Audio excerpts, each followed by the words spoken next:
It should be widescreen. Good, bad, or ugly quality.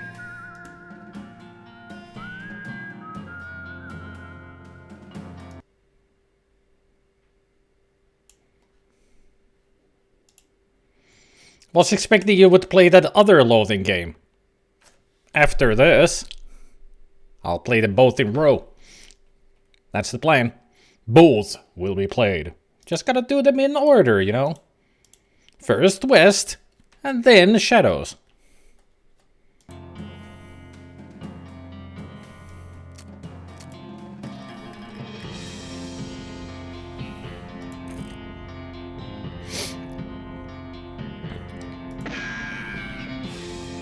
Yeah, there's a Lunatic. That's our character last time. Snake Logan I played on my own, I think, and there's Spitalfield the Cowpuncher.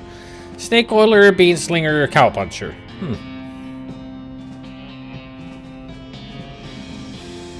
Oh yeah, I can't select Lunatic because that's on the GOG version. That's why the location is even unknown. I can get rid of the Beanslinger.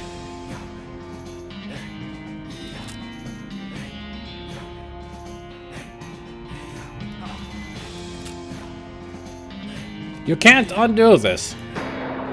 There. You game.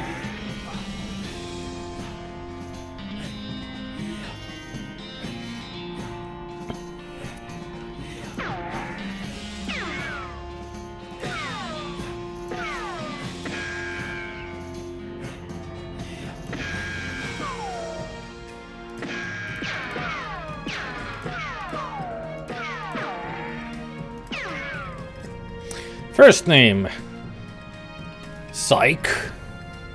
Actually with Y, Psych. And last name, it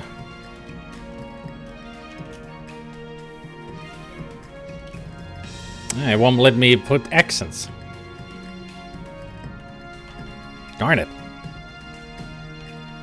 Well, I'll do. How about Psychopath? I wanted to be the, wanted to have the,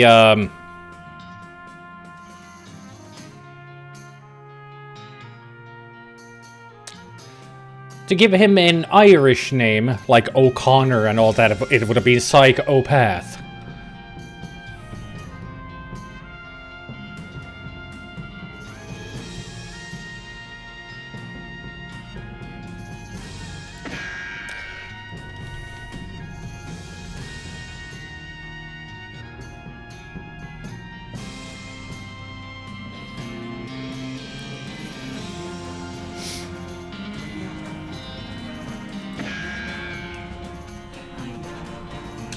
How about that? Psychopath.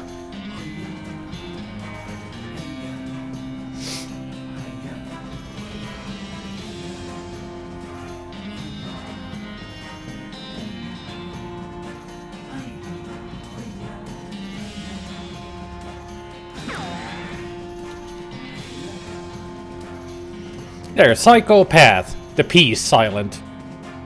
So it's pronounced Psychoath.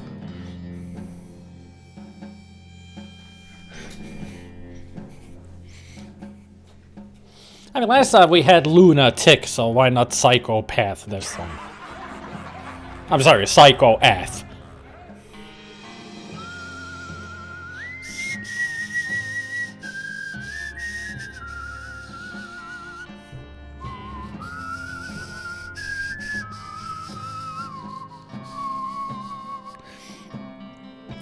I had in mind ever since I started playing Baldur's Gate that afterwards I'm gonna play the Loathing games.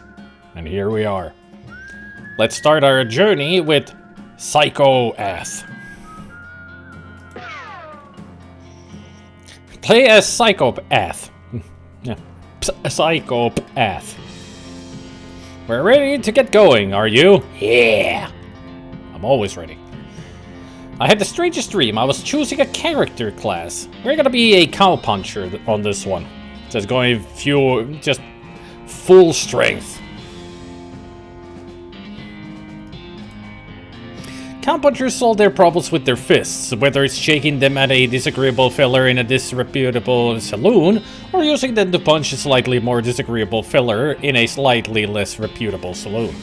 You've heard that the cowpunchers are in demand out west since the cows came home, which stands to reason. The cows aren't gonna punch themselves after all. Hell yeah.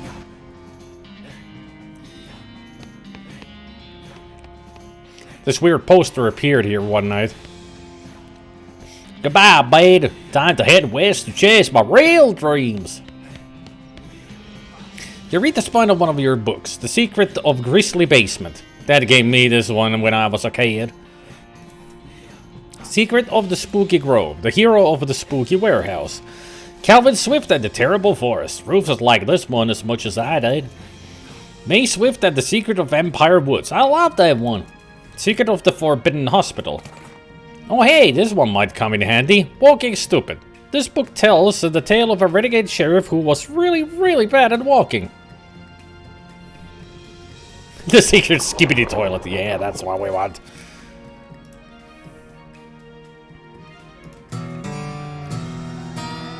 You read the book from cover to cover and learned how to walk really stupidly. Nice. You accidentally dropped the book and then ruined it by stepping on it 30 times while you're trying to pick it up. Whoops. There's you, your gear, your stuff, and info. Well, I got the mic here, so I'm very loud. Compared.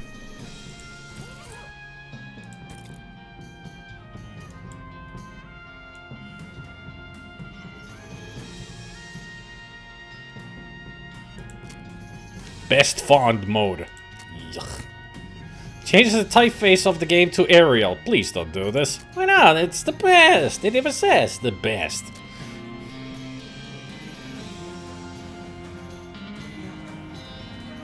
Also, I love the colorblind mode. You never know. There.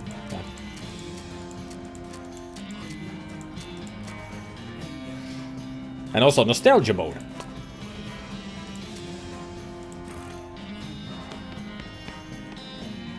Goodbye, photograph. You pull the needle away from the cylinder and stow the handle away. Hey, Russell, how you doing? Cool. I'm gonna miss you, buddy. Cool. Feed Russell a cricket. You grab a cricket from your cricket bag and feed it to Russell. He coos appreciatively and nuzzles your hand. Well, it's time for you to leave too. You open your bedroom window, not pictured, and unlatch the door to Russell's cage. He winks at you, calls one last time, then flies away to the west. It's time to hit the trail. Goodbye, desk. You comb your hair one last time. What XP? Progress toward next skill up, 1 out of 5. Muscle is a measure of how beefy you are. It affects how much damage you do when you hit stuff and how much damage you take when you get hit.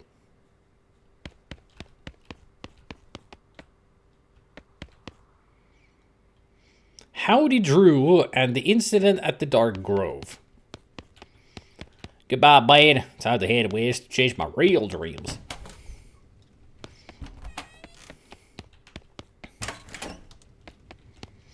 What a mess. Nothing on the head rack today. This hearth really puts the hearth in the hearth and home. You're gonna miss Mom's cooking. It's Mom's pie safe. It keeps all her pies safe. It's all our shelf full of souvenirs from old family vacations. Plunder those memories. You got an item, personalized gun manor shot glass. You got an item, spider ring. This is a personalized souvenir shot glass from Gun Manor. You're excited to use it now that you're finally old enough to drink. Gain XP when you drink booze. A little finger-mounted spider effigy from Gun Manor attracts spiders. Great. It's covered with all of his weird diagrams and charts. You pick up one of your brother's weird books and flip through it. Philosophiae Naturalis Principia Mathematica. I think this is about math? Maybe? You pick up one of your brother's weird books and flip through it. Disquisitiones Arithmeticae. No wonder I never know what he's talking about. Tractatus Logico-Philosophicus. None of them makes a lick of sense to me. It's your kid brother's toy box. Yeah, he loves stuff like this. A puzzle cube. This is one of your kid brother's weird puzzles.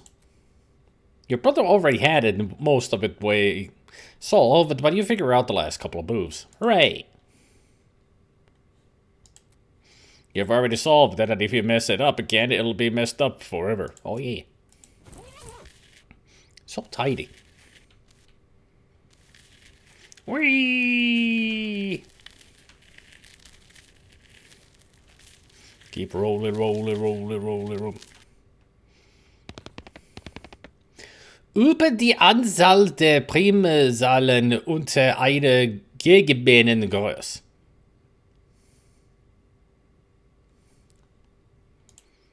Anybody else get the feeling I should try to translate this?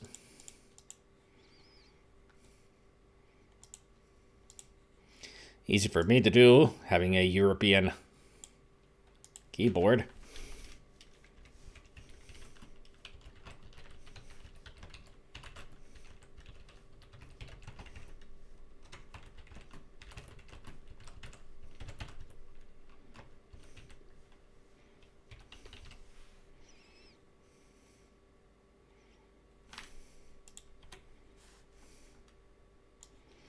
About the number of prime numbers under a given size. So it's about prime numbers. Traité de substitutions et d'équations algébriques. Oh, it's about algebra. Corpus agrimensorum Romanorum.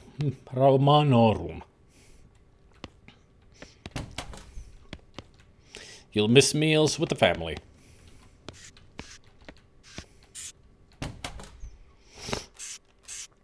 Not time to screw around in the woods, time to head west.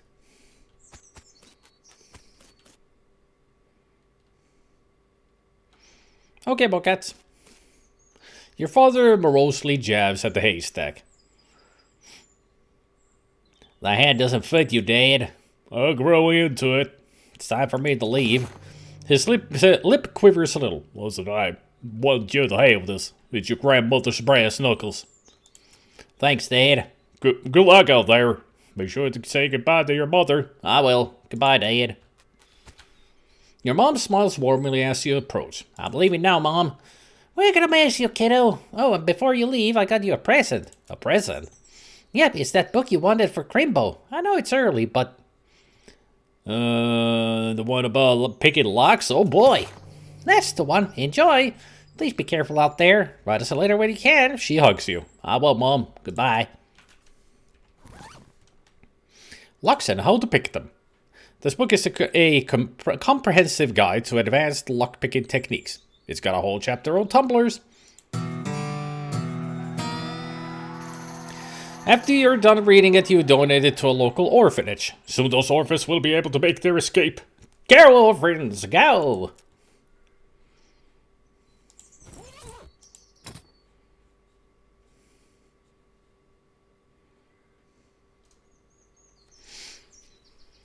Ooh, karkki mix. Nice. So that's a candy mix. That's what it translates to. Spiced candies have a very curious, strong taste that reawakens a sense of curiosity, which I've forgotten I really crave. Turns out I've been missing that from my life. That's part of why I've gotten so active in chat again today. I'm reinvigorated. I'll definitely get more of that stuff on Amazon or something.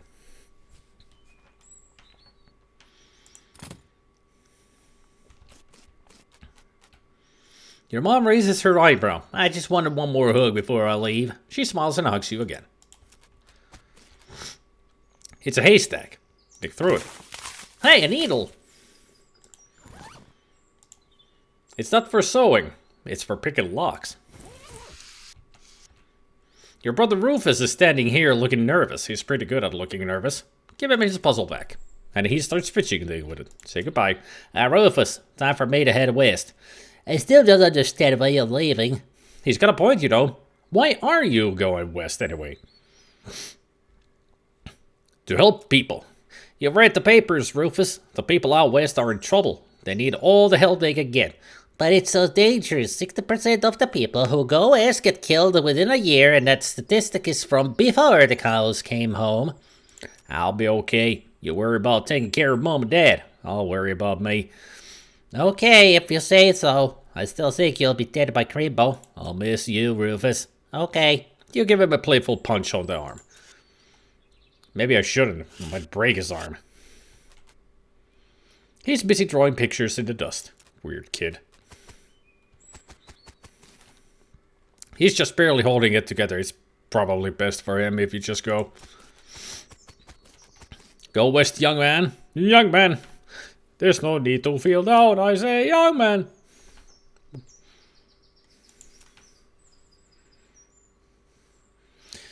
Looks like this isn't your first rodeo. Would you like to skip the boring Springs prologue and head straight to Dirtwater? Any horses or parties you unlocked in any previous game will be available to you, and you'll start with 886 meat and some of the more important items from Boring Springs.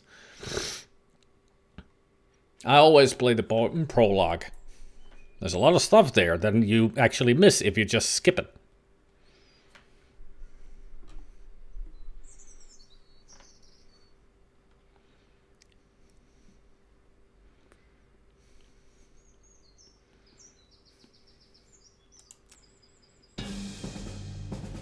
Hitching a ride across the Great Prairie, west of Loathing! Hooray! Speaking of candy...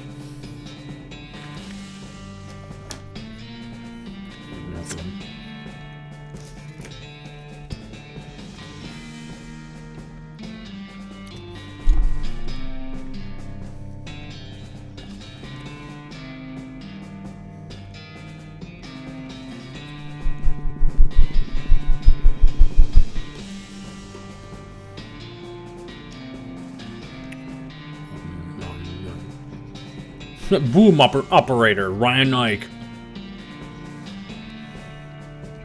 Oh, Turkish pepper. Turkish pepper. One of my favorites. Whoop.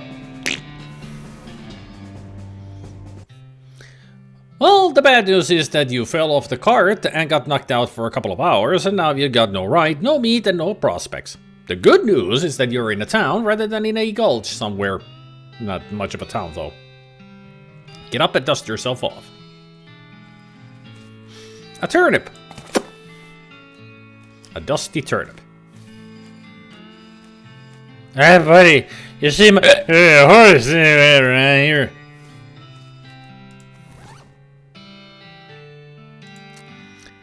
These were your grandmother's brass knuckles. Your grandmother was a force to be reckoned with. A turnip covered in grit increases your muscle mysticality and moxie for for the rest of the day. Ow. Ow. Dangnabbit. Ow. Dipes. 300 miles is too far to go on foot. You need a horse. Dang it. Dang it. Yuck. Dang it. Yuck. Now, dang it. Eek. Ow, pointy. You approach the weird Cactus Man hybrid. He smiles at you. Howdy, Cactus Man.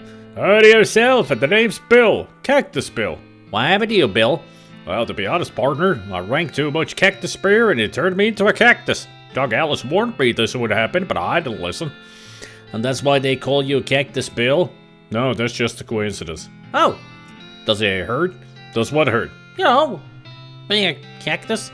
Oh, no, it's actually kind of nice. The natural fermentation processes inside the cactus part of me keep me pretty drunk most of the time. I guess it is a mite boring. Yeah, I bet. It wouldn't be so bad if I had something to read. You don't happen to have a newspaper or anything, do you? No, sorry. Well, if you happen to find one, keep me in mind. Will do, Bill. Some loose dirt. Nope, you're not allowed in Topeka anymore, remember?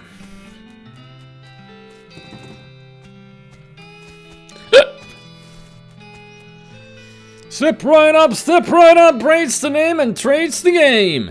You seriously doubt that his name is Braid? Howdy, Braid. What are you trading? Well, sir, today I'm trading locks for soap and a stick of dynamite for a needle. And to the cunning Skinner, who brings me 3 rattlesnake hides, well, to that adventurous soul, I will trade a fine silver pocket watch. No trades right now, thanks. Ah, dang it. Crap. Eek. Ow. Ah, dang it. Dang it. Ah, crap. Oh. Ouch! You got a perk. Mostly scabs.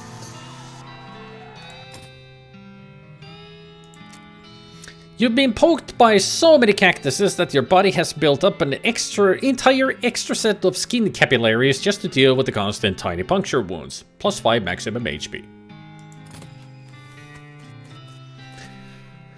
BS Horsery. It's a chunk of wood from the broken hitching post. Speak softly and carry a crude stick.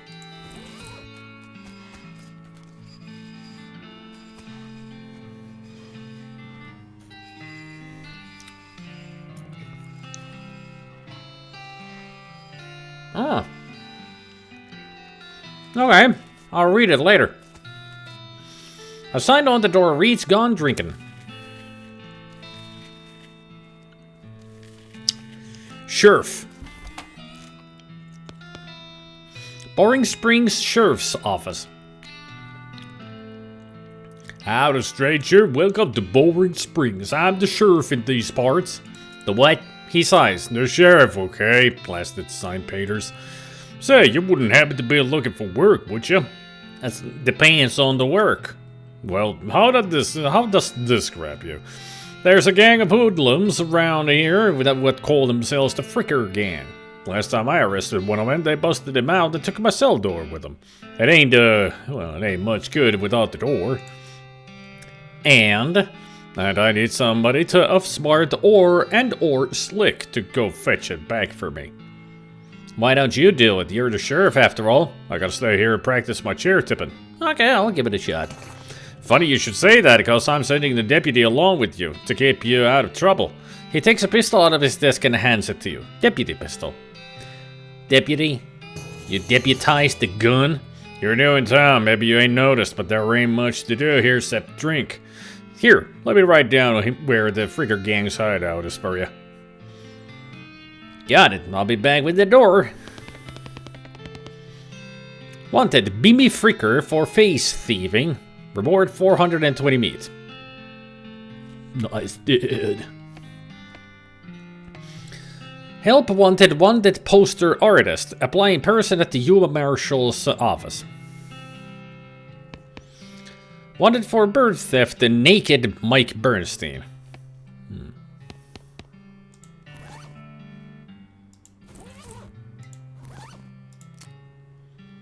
This pistol was deputized during one of the sheriff's most recent benders.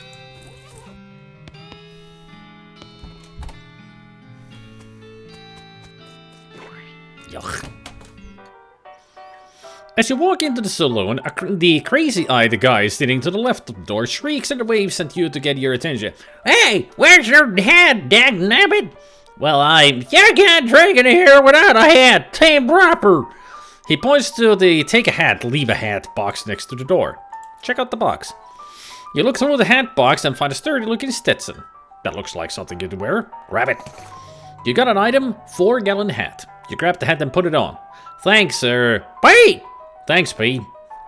He gives you a friendly, if somewhat twitching out. Say, feller. Yeah. You heading west? Well, if you now want some company, I'd be more happy to come along. Just let me know. Well, no pressure. All right, I'll keep it in mind. Our first spittoon. But first, hat. Just the right size for your 4-gallon head.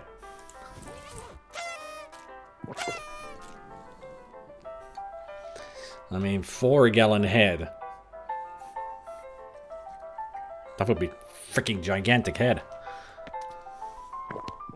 You already have a hat. What would you do with two?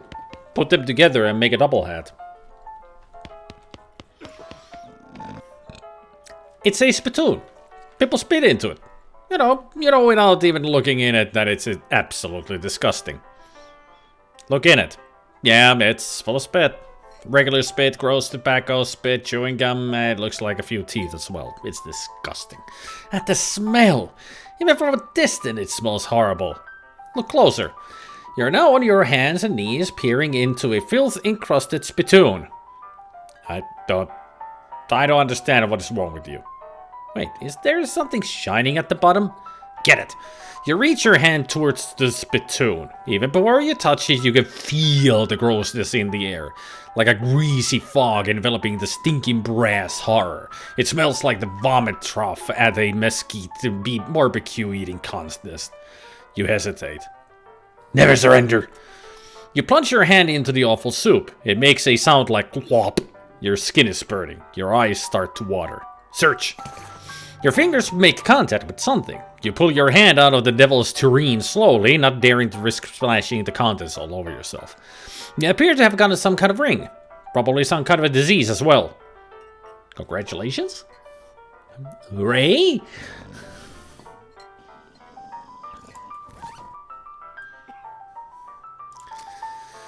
Though getting this ring was traumatic, you have to admit that it was worth it. Plus to all stats.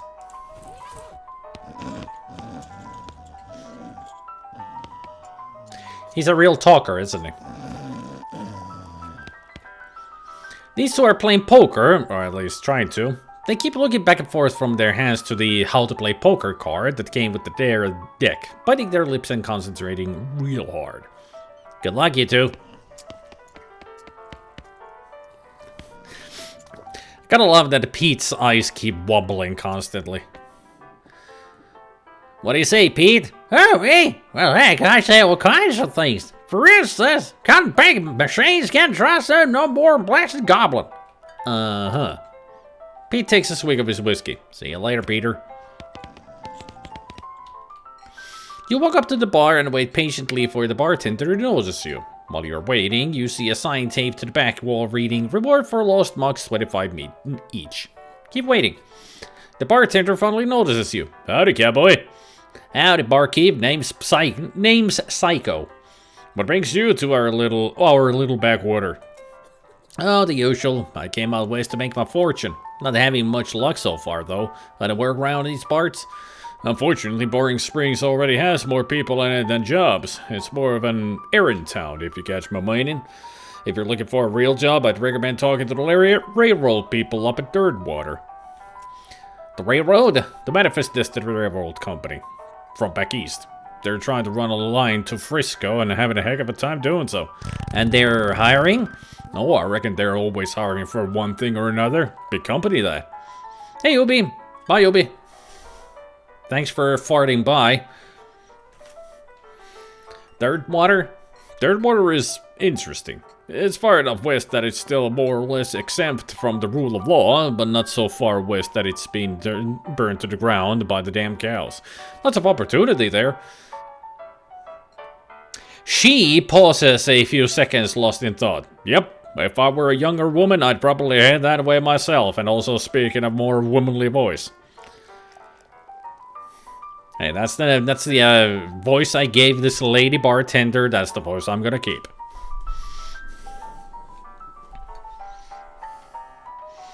Set alarm to wake up at 8:30, got up at noon. Well, extra 3.5 hours of sleep, yay!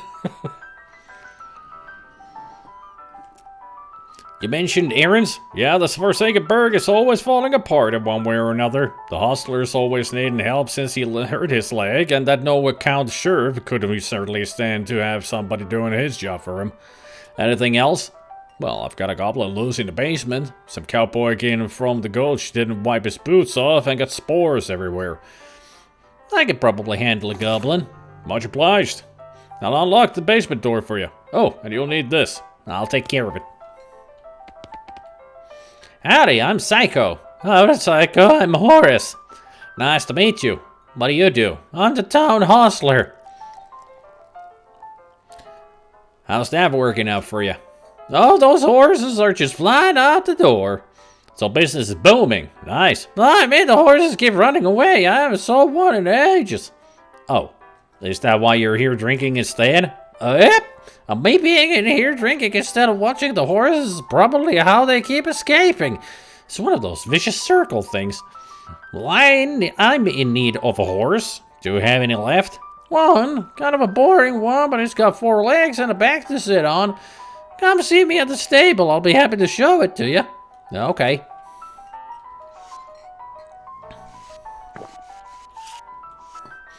The woman glares at you.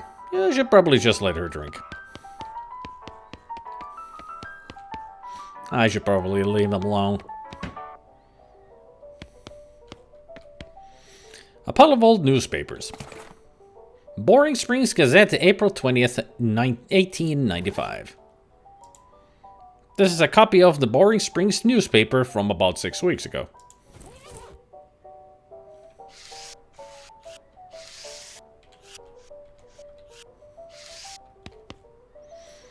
A crate of Nurse and brandy whiskey. Good for what ails you?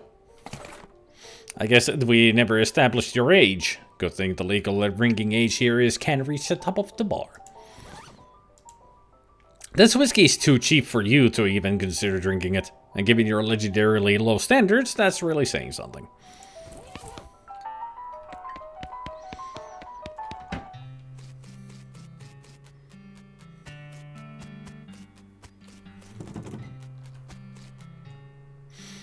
Did you bring me some to the rain?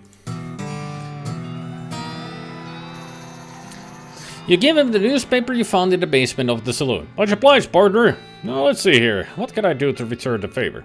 Oh, I know. My shovel. I left it behind the outhouse at the ore hole mine. It's yours if you go and get it. I'm sure you'll find a use for it. Behind the outhouse at ore hole mine. Got it. Thanks, Bill. Don't mention it. If you could just kind of stick the newspaper to my face before you leave. There. Stuck it to his face.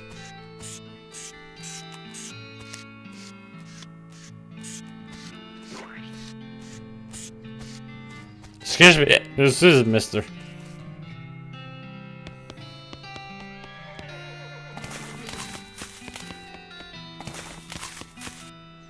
Afternoon, sir. What can I do for you? How's business? Oh, you know, every day I'm hustling. I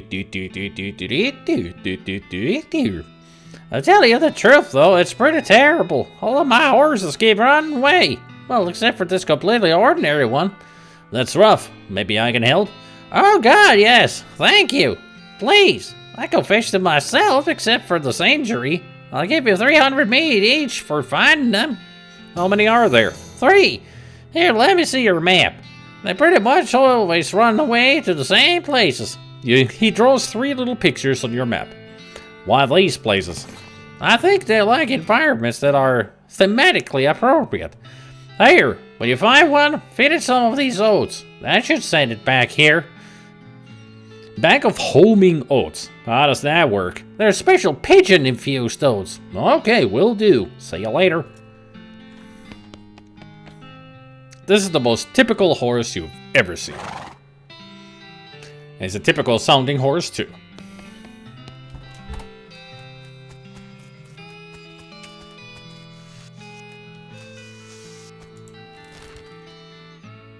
Make your own damn guide to Boring Springs and its environs.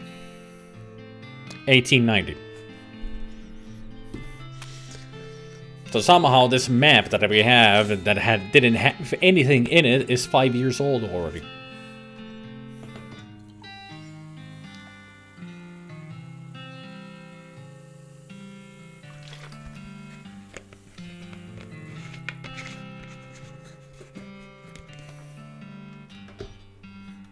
Yeah, they changed a lot before they released Below Zero.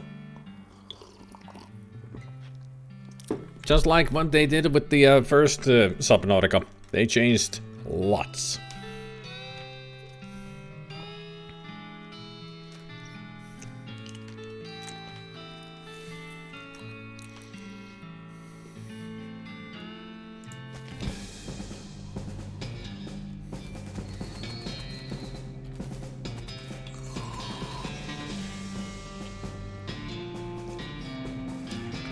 Thought Fricker, the Fricker gang's intrepid lookout, appears to be taking a little nap. Ignore him.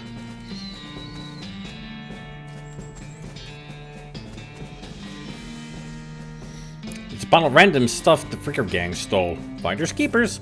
25 meat, a recovered mug, and a pair of silver cufflinks.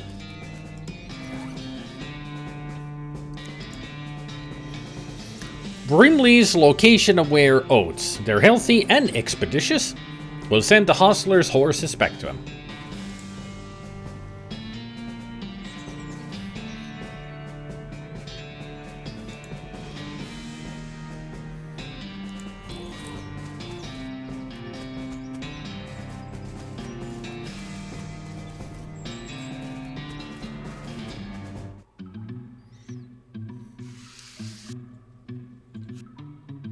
One of the Fricker boys is dozing in a bathtub. Psst, can you pass the soap? He mumbles and hands you a bar of soap before sinking deeper into both sleep and the tub. Cool.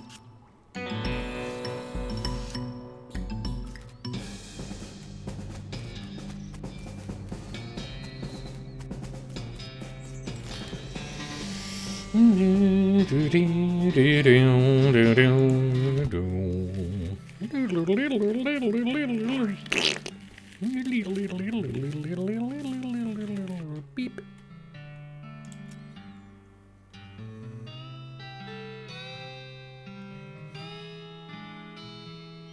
I'll trade this soap for a lock.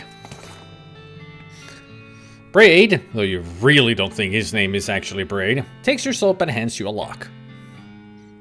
I'll take some dynamite for this needle.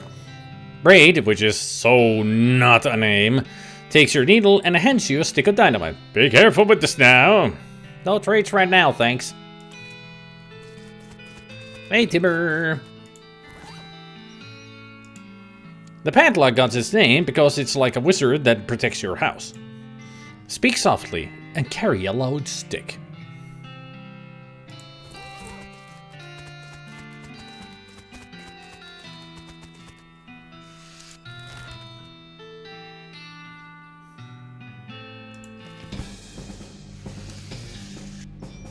There's still some meat ore in this cart. 50 meat. This is where Bill said to look. Hey, he wasn't kidding. Not that this would have been a funny thing to kid about, I guess. We got ourselves a shovel. Provides the option to dig in certain places. A device for turning the round into holes.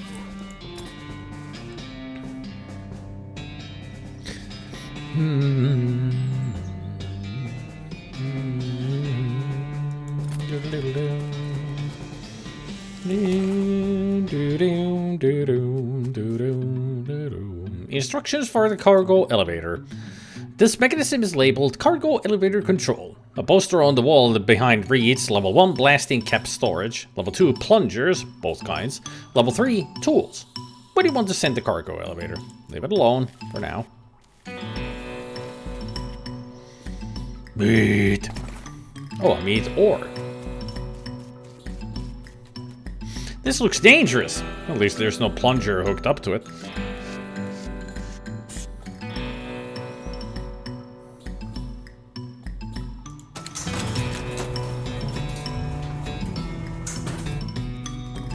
Plungers! The sign light though, there's only the one kind.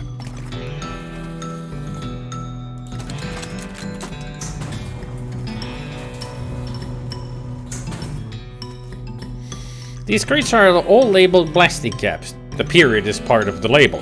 That's why it's inside the quotes like that. Grab one.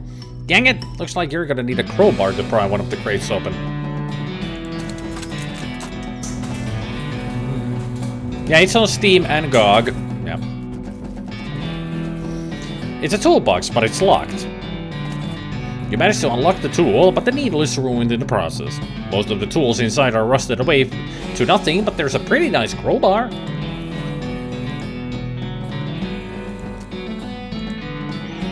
The crowbar is one of nature's simplest machines. It's exactly what you want on your side if a thing has a lid and you don't want it to have a lid anymore.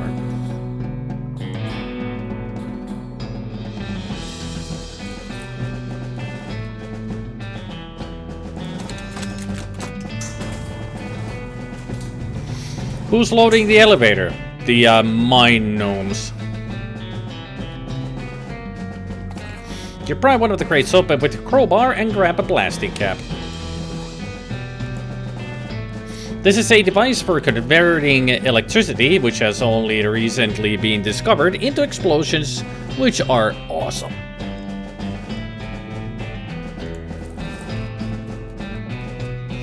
This looks dangerous. Hook up the plunger to it. Fighting against your instincts for self-preservation, you've hooked up a plunger and strung it a far distance away. This makes you nervous. Press the plunger. You press the plunger and nothing happens. You forgot to hook up a blasting cap.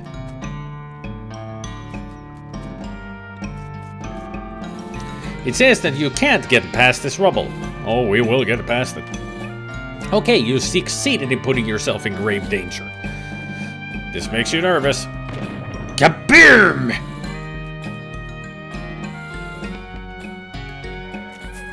Score! Looks like something's buried here. Hey, shiny, a silver nugget.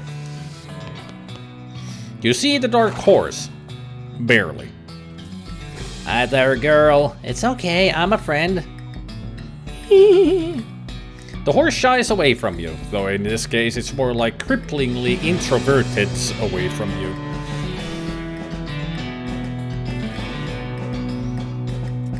Oh, come on, don't be like that. Look, I brought some oats for you. They aren't poison or anything. In retrospect, I guess that wasn't a very comforting thing to say. Pat her on the nose. As you reach out to pat her nose, the horse ducks and steps further back into the shadows. Oh, come on. Meh.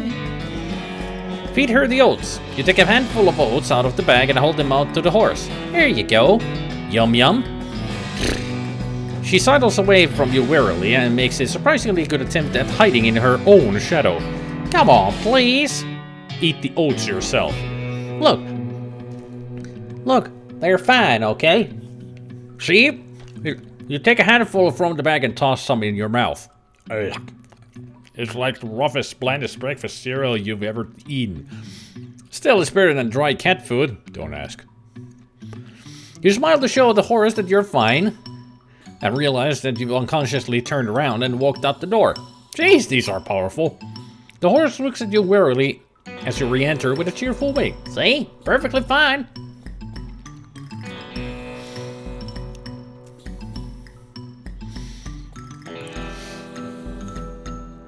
So I pat her on the nose. The horse hunches your shoulders and seems to shrink slightly as you pat her nose,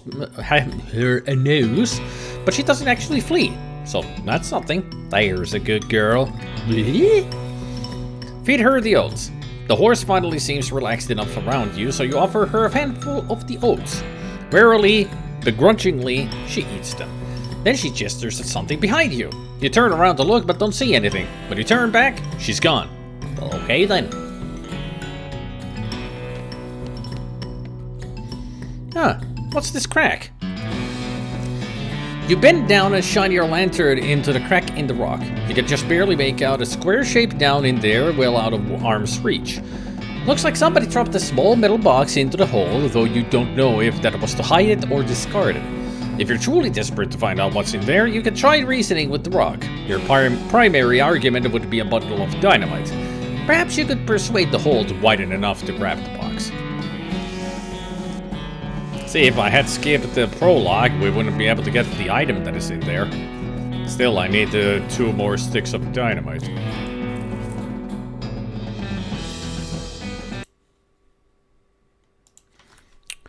West of Loathing.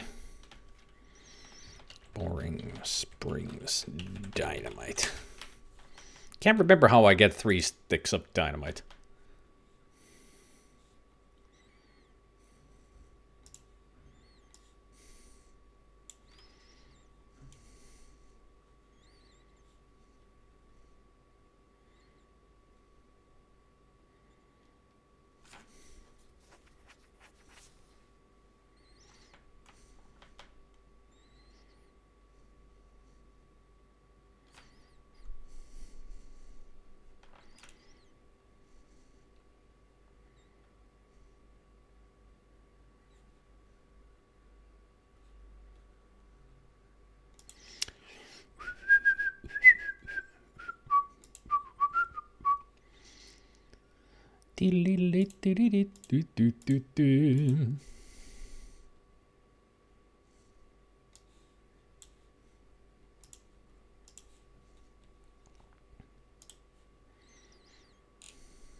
It's not even worth it, and I can't get the 3 sticks of dynamite. Apparently, I need the dickering skill, which is the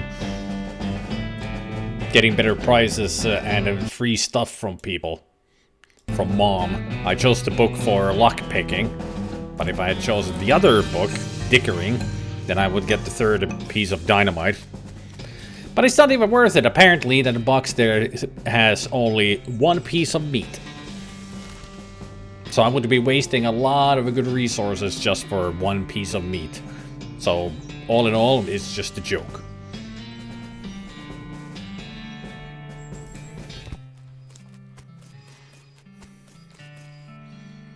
There she is.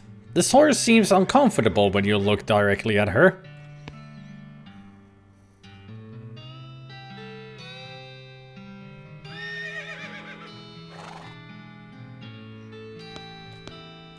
I'm not even sure if she makes any noise.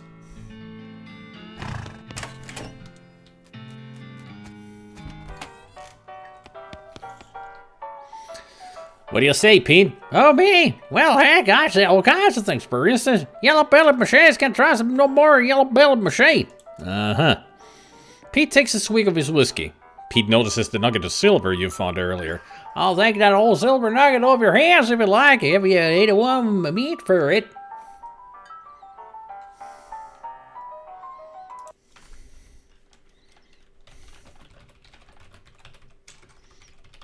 Even though I played this game through like 4 times, still learning new things is always a thing. And here, the silver nugget, is it important in some ways or not? Okay, let's see.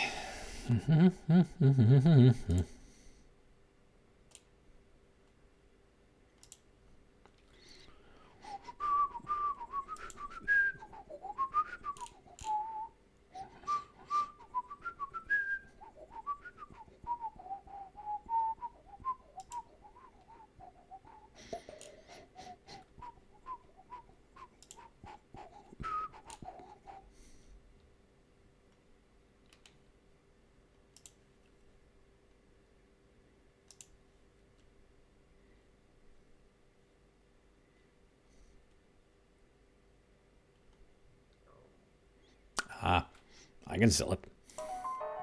Hey, it's you! That's perfect! Let's join our cursed forces together, and together we can rule the world!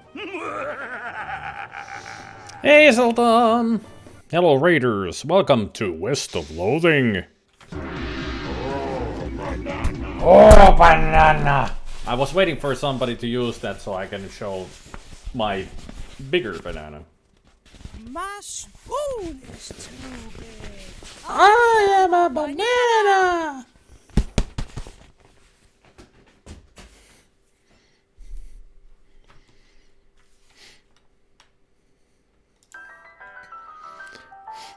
Okay, it's a deal. You give him the nugget. He smiles and hands you some meat.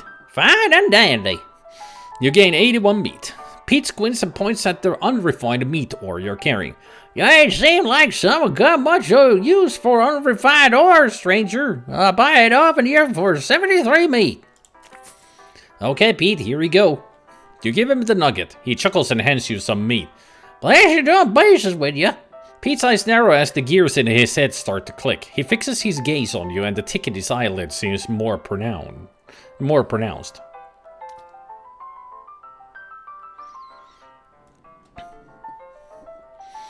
Listen, kid, all this stuff I've been buying from you. You've been spending time out and around, ain't you? Well, listen to old Pete's advice. You'll stay out of order hole if you know what's good for you. There's stuff on the 40th level that ain't worth messing with for a fella that wants to keep his eyes. If you catch my meaning? Not sure I do, but thanks. A 40th level, huh? Howdy. Howdy, good to see you again, Psycho. You tip your hat to the bartender. I found these mugs. Much obliged. Thanks. Who's the lady drinking whiskey out of a beer mug? That's Susie. She's a rancher from nearby, a real tough broad. I ain't recommend you pester her. Why's that? Lost her whole family to a cow attack recently. Got some pent-up frustration about it. Ouch. Hiccups. Because I ate the Borgors so fast.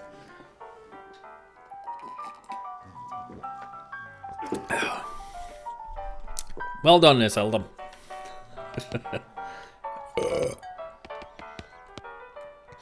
The woman glares at you. Oh, by the way.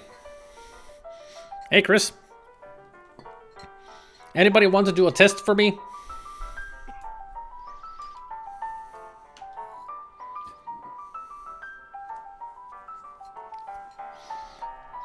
Okay, Gabriel, try out followage.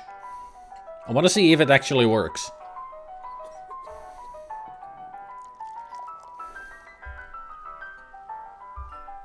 Yeah! It does work. Good.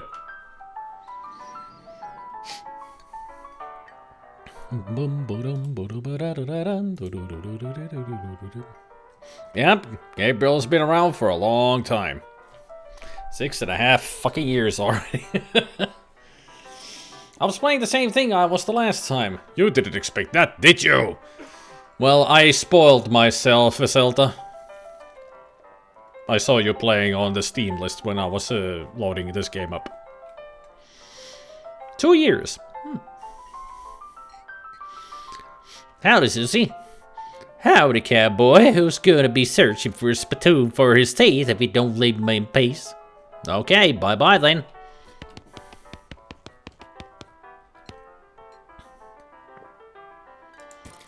Actually, I'm gonna do something with the settings. Hang on a second. Options. Video. Full screen. Okay. Okay. Okay. And it still looks the same on the capture. Good. You guys let me know if something has gone wrong with the capture. Okay.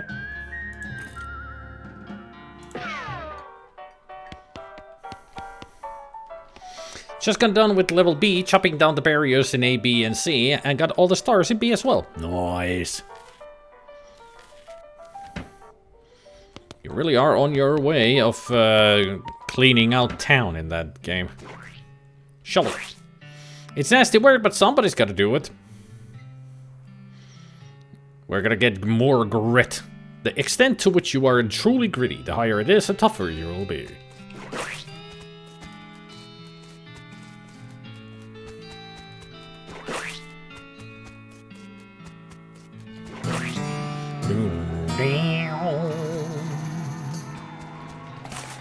And a recovered mug.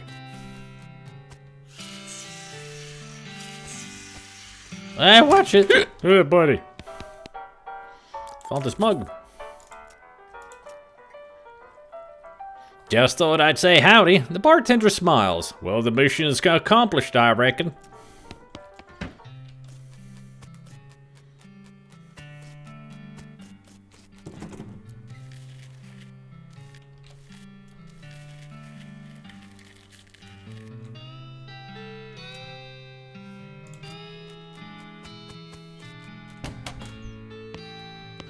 Oh, wait. Saw a mug.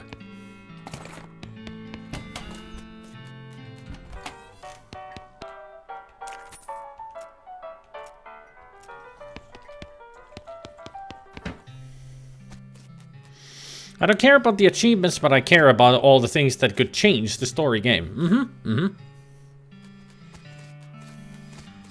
Can I fill up? I haven't drunk it in peace. I didn't even talk to you, you talked to me.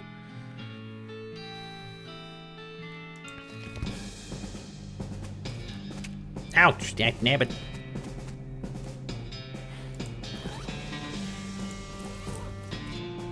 The snake looks sleepy, but not that sleepy.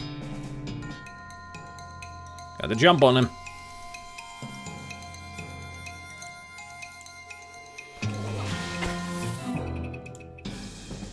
You have slain a snake. Before long, they'll call you snake murdering psycho.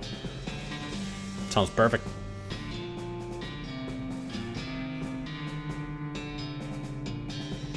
Yeah, follow which is working. All I needed to do was go to Stream Elements and activate it. It was that easy. The old command that I had, it just wasn't working anymore because the API is down. And apparently it's been down for a long while. So Stream Elements has its own followage. I just needed to go to the CloudBot settings and turn it on, and Bob's your uncle. Another snake? Well, I guess it's not called One Snake Gulch. Wow, they're quick.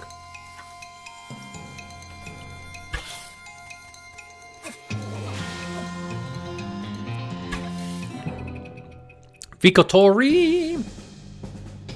You made short work of that long snake. Yay! Ow, dang it. This snake looks really angry. You're gonna need every trick in the book to beat this one. I'm good at tricks. Put.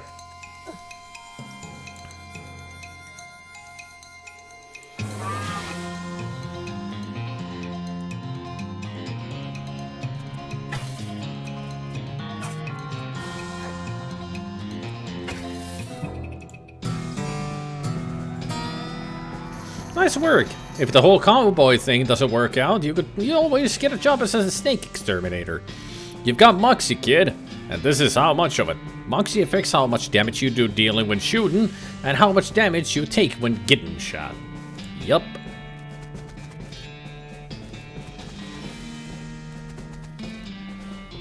We found Gracie, Steve.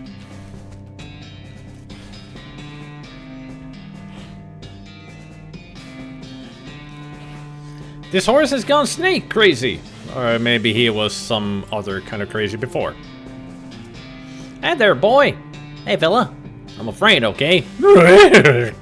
It's cool, alright. Be cool. Don't freak out on me. Look at me in the eyes. You come to look the horse in the eyes. One of them is fixed in a glassy 1,000-yard stare, and the other is revolving madly in its socket like it's thinking of trying to escape in every direction simultaneously. It looks to be calming down a little now that it's clear you aren't actually made of spiders, though. Pet his nose. You carefully and gently pet the horse's nose. He twitches a bit. Okay, a lot. But seems to recognize that you aren't going to eat his eyes or suck out his soul or whatever madness is bouncing around in that skull of his. That's good, boy.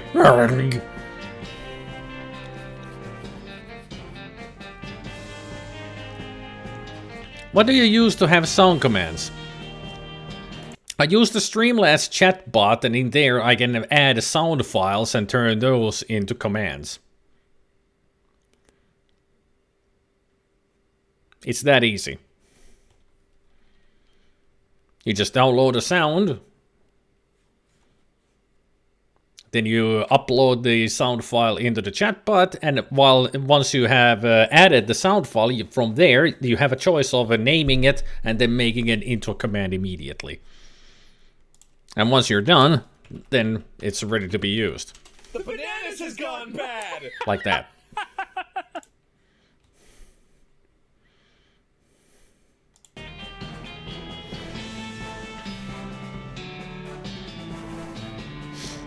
Easy peasy lemon squeezy.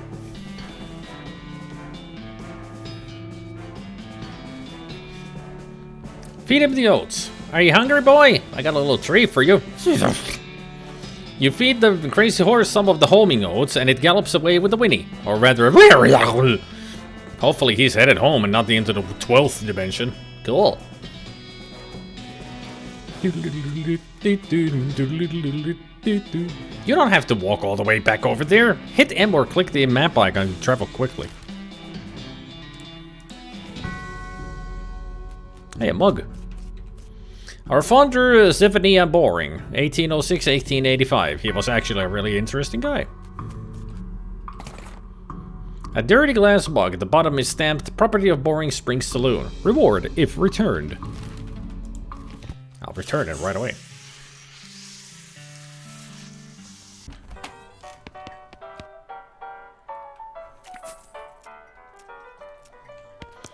Mission accomplished, I reckon. Well, mission accomplished, I reckon. And here we hear the best horse noises.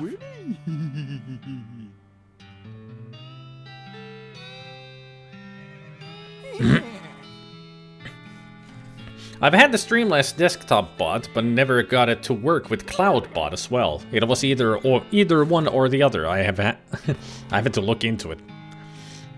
Speaking of hot, as I watched a live stream from this one artificial watering hole on Namibian desert, it turns out the temperatures fluctuate only 5 Celsius between 28 to 33 between night and day. Kind of interesting difference to most other deserts that can even go below 0 Celsius at night. Always learn something new. Huh. Today I learned.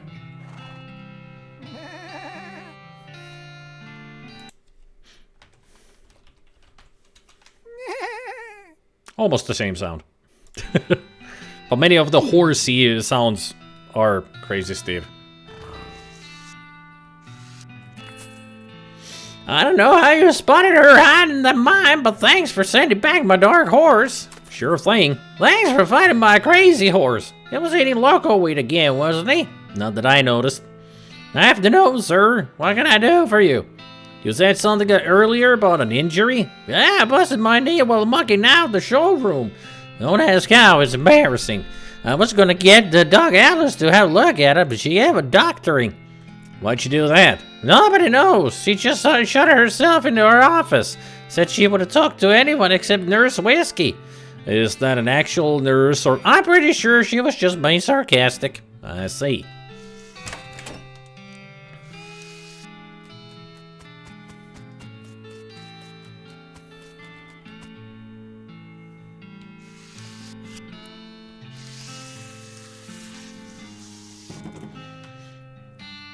Get lost! Offer whiskey.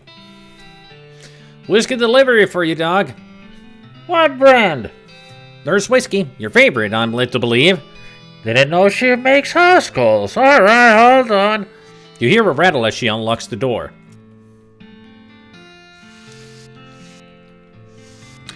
Oh, wow. Shouldn't this be further away from the fireplace? The stove is spotless. Either she's really compulsive about cleaning, or she never cooks. Hey, Doc, can I look at your books? No, really, give me that whiskey you promised me. Okay, fine. Doc Alice looks to be about in her 50s. Her hair is graying and her face is lined, but her eyes are still clear and sharp, if bloodshot. She holds out her hand. Whiskey, stat. Give it to her. She cracks open the whiskey and fills a small flask she takes out of her pocket. Then she puts the flask back in her pocket and starts chugging out of the bottle. Jeez, Doc. That doesn't seem healthy. Who's the doctor here? Me or you? Okay, point taken. This vanity doesn't look like it sees much use. Preen a little. You grab a pair of tweezers and pluck some of your more unsightly eyebrows.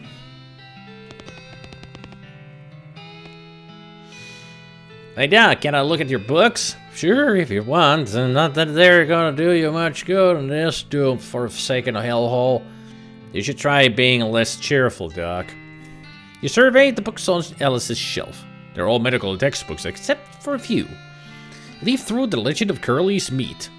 The book tells the story of a legendary treasure, a massive chest full of premium meat, secreted, in the hidden sense, not in the excluded sense, in the western desert by an old cowhand named Curly Butterfield. The life and works of Fred Ferguson. This book purports to be a Civil War surgeon's autobiography, but flipping through it, you mostly just find lists of reasons that drinking alcohol is bad. So it's actually a work of ludicrous speculative fiction. Haha. At least there are some useful appendices in the back, and some diagrams of the appendices. The Goblinoid Tongues, a primer. You start flipping through the goblin language book. It's confusing at first, but you eventually get so engrossed that by the time you take a break from reading, several blurfs have passed, and you also know that blurf is the goblin word for hour. You have learned to speak goblin. Sort of. Make like a tree and leaf. No, it's make like a tree and get out of here. Yeah, goblin has its own language, yep. Didn't know.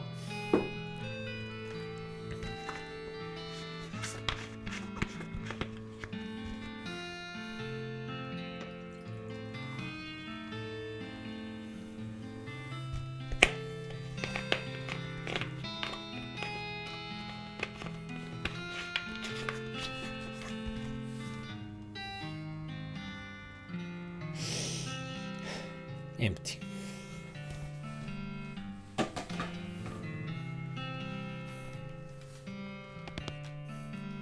Doc Alice continues to pour whiskey down her neck, occasionally stopping to breathe. Is everything alright? Depends on how fast I can get this whiskey into my bloodstream compared to how fast my liver filters it out. And I can't talk and drink at the same time, so... She glares at you meaningfully. So what's up? What's the matter, Doc? What's the matter? The world's gone to hell in a horse cart, you ask what's the matter? Bandits, cow demons, dead men walking. Why don't you go ahead and pick one and I'll drink to that? Dead man walking? You haven't seen it? Corpses and skeletons staggering around like puppets would have their strings cut. Look at take a bite out of the living. Nope. Well, just count your lucky stars and stay out of the town cemetery then.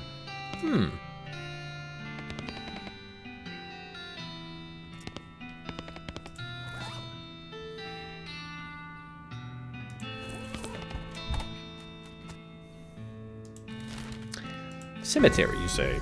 Or the boneyard. Benjamin Crockett, 1320-1364. He showed up way too early. Yeah, 1320. And 1364. So he was 44 years old when he found the west of Loathing. But then again, there's a lot of dimey-wimey, weebly-wobbly things happening in Loathing. I would give you a Coke if you were here. I prefer Pepsi. Beauregard Skelton, Captain 3rd Cavalry, 1820 to 1866. Dig up at the grave. Gotta jump on him.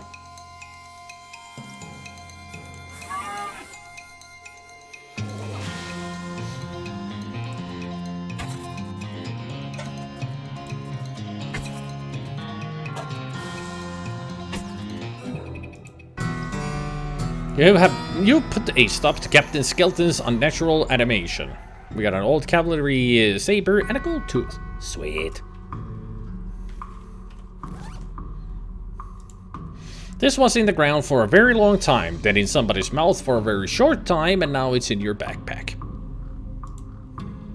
Here comes the cavalry. Saber.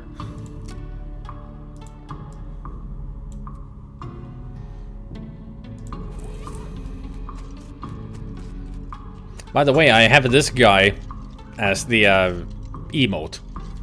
This exact guy trying to get out of the graveyard.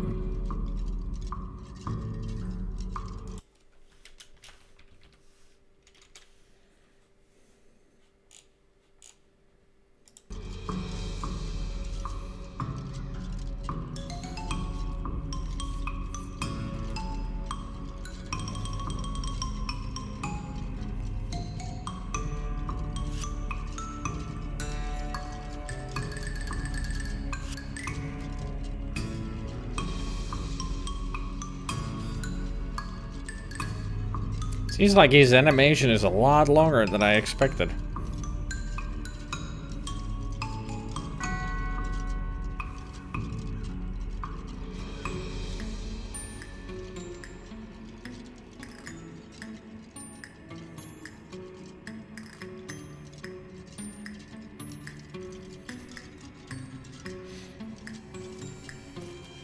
A skeleton! You're not getting past it without a scuffle. A scuffle it is. Gotta jump on him. Boink. The skeleton collapses into a pile of loose bones. Yeehaw! Skill up Mysticality. This is your Mysticality. It affects the amount of damage you do with spells and the amount of damage you take from spells and elemental attacks from bad guys. Cool. That guy just wouldn't stay put. Timothy Cochran, 1855-1895, devoted husband. Elizabeth Cochran, 1887-1895, beloved daughter. Silas Cochran, 1895-1895, a baby.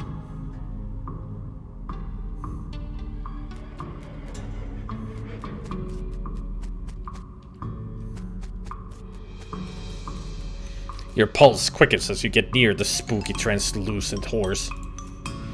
You approach the weird, semi-transparent horse cautiously, so as to not startle her, though you quickly come to the realization that this is not a horse that startles easily. Hello there. Hi. I'm a friend, okay? Nay. That's a little strange. How did you do that without opening your mouth? Pet her on the nose. You pet the horse's nose, which is very cold.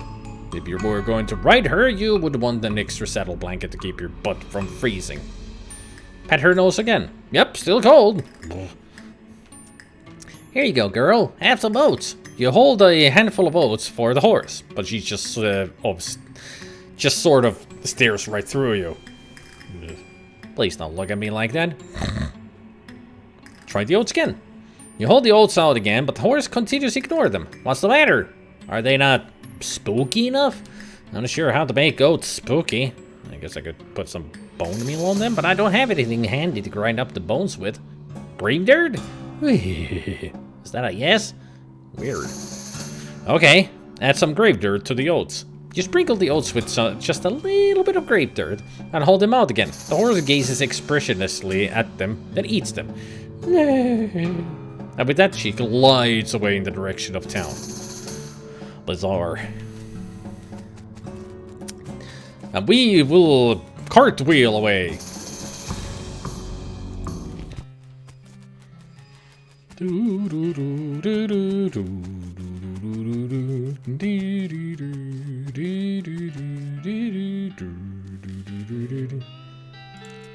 You show all of those items like a gun, a snake, and a bottle, and also that hat, but all you gotta trade is just dynamite and freaking lock and other stupid stuff. Oh yeah, I had dinner time like over an hour ago. That's why I'm playing this. I finished with Baldur's Gate and started this.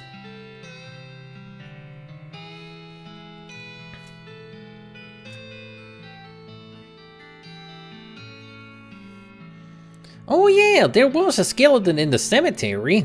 It's nice to get some outside confirmation that I'm not losing my damn mind. So how is that even possible? It is impossible. It goes against everything I know about medicine. Then patients don't get back up.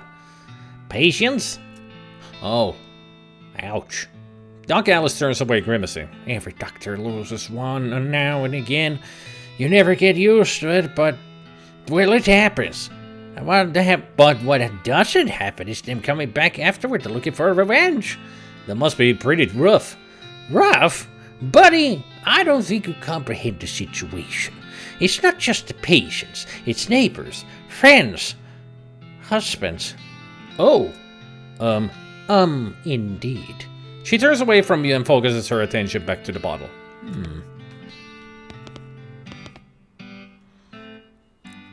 Doc Alice sighs exasperately. What now? So what's the deal with all the TNT? It's so when I feel like I'm about to go, I can blow myself into bits so small there won't be nothing left to come back. That seems drastic. Drastic hell! No way I'm taking the risk of becoming one of those things.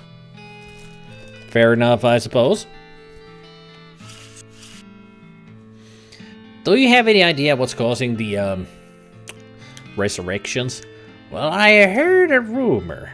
A rumor? What is it? It's when you get incomplete information from an unverified source.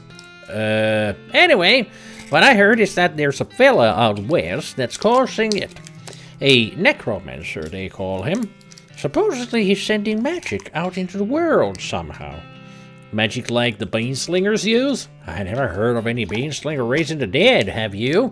Her scowl deepens. That'd be one hell of a can of beans.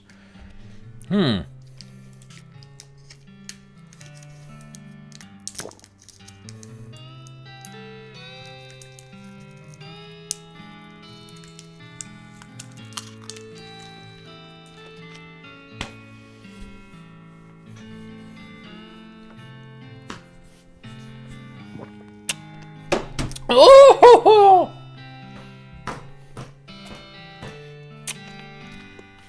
This was strong. Holy shit.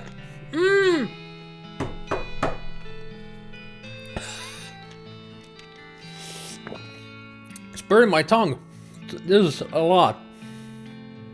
Oh. Holy shit, that hit hard. Tasty though.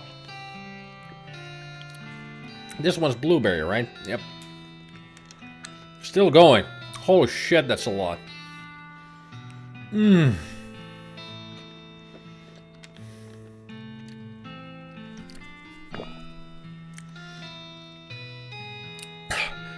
That one had so much on it. Holy shit. Oh.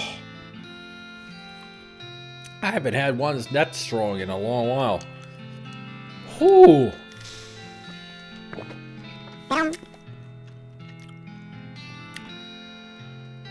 Oh, that was so much it hurt my tongue.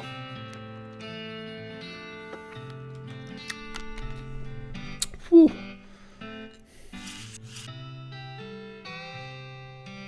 About the necromancer, assuming he exists, what about him? Well, maybe someone ought to try and stop him? Doc Alice gives you a sharp look. You? Because I know you ain't talking about me. Why not you? A gray-haired old woman that knows so much about fighting as a squirrel knows surgery? You should hit your head on a bar stool, kid. You aren't that old. And if I were gonna pick someone to go up against a necromancer, it'd be someone who also knows about death, but in a scientific way. A doctor, right? Doc Alice stares hard at you and takes a swig from her bottle, saying nothing. And it sounds to me like you've got plenty of motivation to get the job done. For your friends and everyone. She continues to look at you. You can see the gears turning in her head. It beats doing nothing. It beats doing nothing anyway. Beats locking yourself in a house full of TNT and drinking yourself to death. You aren't even doing any doctoring anymore. She winces and looks away. Then she shakes her head slowly. You seriously expect me to ride out west by myself chasing a rumor? Doesn't have to be by yourself. I'm heading west too. Tag along with me. And maybe we can find a guy and put a stop to him. It's crazy. Impossible. Impossible like raising the dead is impossible?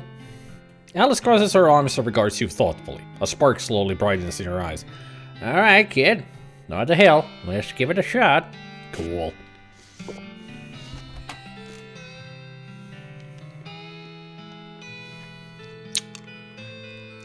Welcome back, Goblin. Also, I have a good news. I might return here someday. That's why I changed my name. Oh, I didn't even notice. Chris Plays 96. Back to the normal name.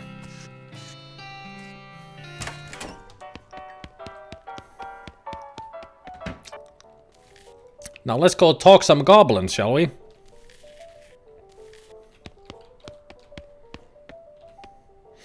The goblin shouts, "I'm Gary!" Hi, Gary. Hi, hello. Hello, I am Gary. Who are you? Well, I'm Psycho. Hello, Psycho. Good to meet you. What's Psycho doing down here? Be polite. Oh, you know, I'm just looking around. Oh, hey-o! Gary likes to looking too. Gary now looking for a way out of this dump. Gary not having much luck, though. Where are you trying to go, Gary? Hie away and far off for popping. Popping at the new Gary everywhere. Everywhere. Settle down, Gary. Gary doesn't like to settling. Gary wants to traveling and popping. If Psycho going far up and high away, maybe taking Gary with you, eh? Eh? I'll think about it. Oh, hey, oh, it's you! Gary traveling with you, far up and high away, going. I'll let you know, Gary.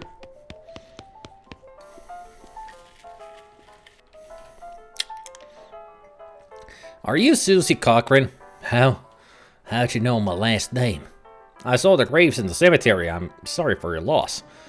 Susie scowls bitterly and mutters into her whiskey. I saw it happen. Saw the whole damn thing and couldn't do nothing about it. The bartender said it was cows? Cows, right. I don't know what those things are, but that ain't cows. Not anymore.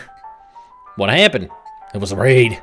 See, Mom and Pa used the ranch cattle back before they came home. Pa didn't make it, but Ma and I managed to rebuild. We ranch pigs instead, and she left me the place when she passed. Go on. Well, I guess a passing herd sniffed out that there used to be a cow ranch that they attacked a couple of days ago. Happened so fast, I didn't even have time to get my rifle out of the gun safe. Cow smashed in the front door and a fire started out back by the root cellar.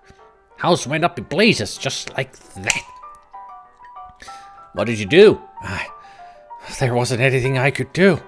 Couldn't get upstairs to the kids because of the fire, and I saw Tim trampled right in front of me.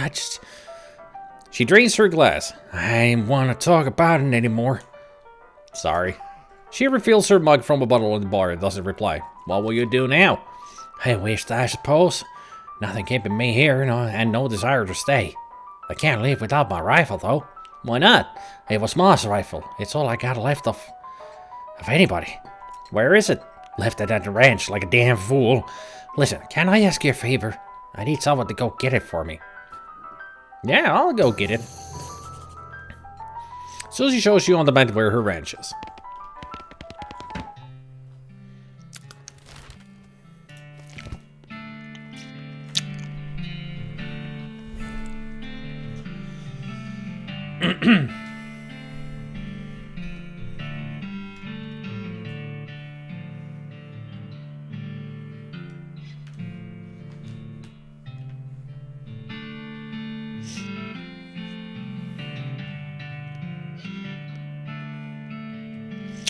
Yeah, it's not good to keep hating. I mean, you can still be, displeased about some things that happen, but keep hating them? It's not a good thing. That'll make you go into a downward spiral, So instead, it's better to just accept that this is a thing that you cannot change, accept that it is, but still have bad feelings about it, but don't dwell on them. Tell that to Charlie. Yeah, I know. That's why I don't watch Charlie's content. Cochrane Ranch, established 1891. Just don't say that when Mallcats is around, he constantly watches Charlie.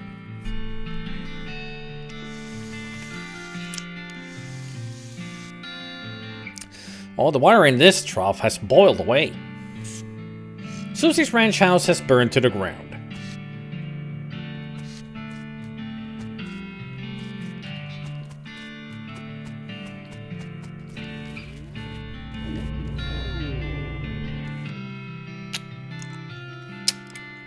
Something behind this door is making some pretty awful noises.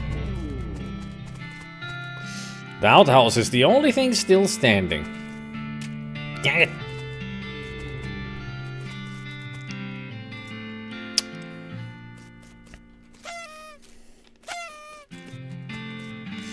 Looks like somebody was in the middle of fixing a knife. Grab it.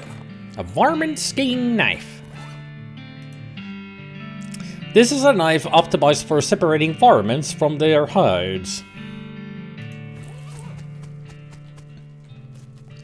These pies were not safe.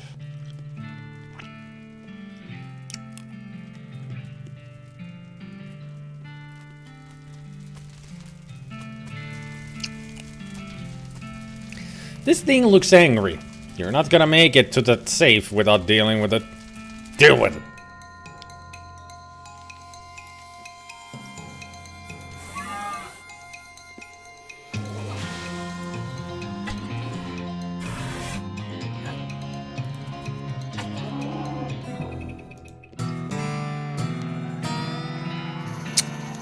Glamour is your appreciation of the finer things in life. As it increases, you'll be able to consume more cocktails and you'll also be able to afford them.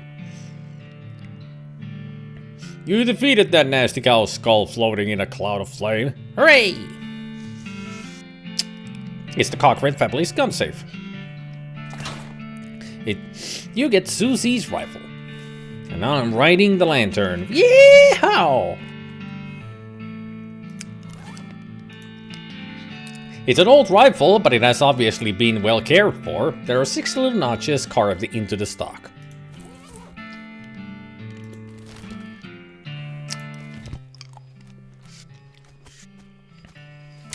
They're both in their own categories, Goblin.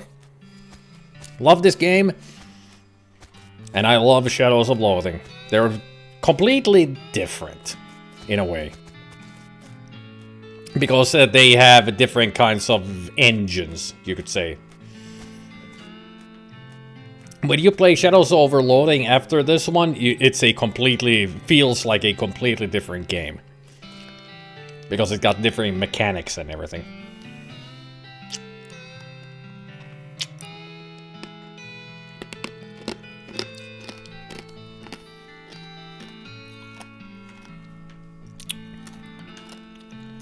Woo!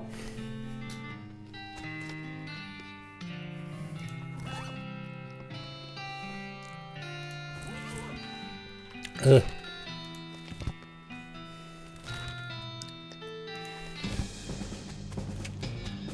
Are there any more snakes around here? Apparently not. Well, I'm gonna miss out on that fine silver pocket watch because I ain't got no skins. Hey, there sure are a lot of skeletons in here. Quick, pull the head off one and stick me on top of the spine. Oh, please. Hey, Fuzzy. Hey, Dr. X.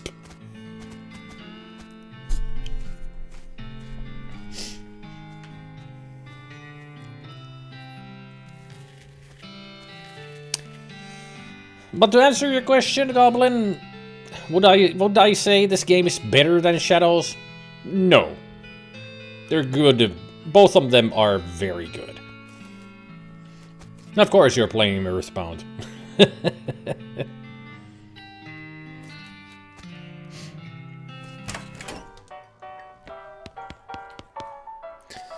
You found my rifle yet, stranger? Yep, here she is. Susie's eyes well up with tears as you hand her the rifle, and she roughly scrubs her sleeve across her face before any of them spill over.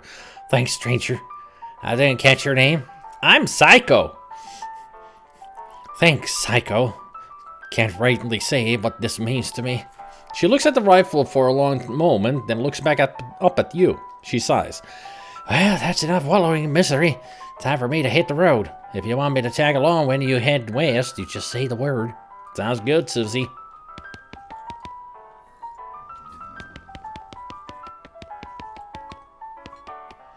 Gotta get my EB groove back.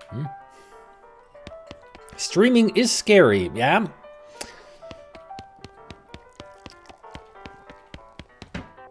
I mean, it was very scary for me when I started. Yeah, that was over 10 years ago.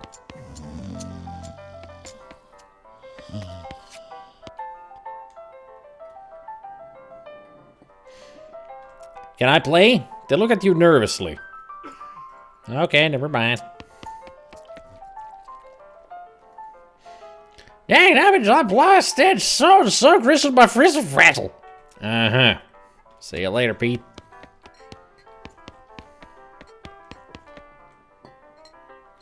You already plumbed the depths of this spittoon and your own depravity.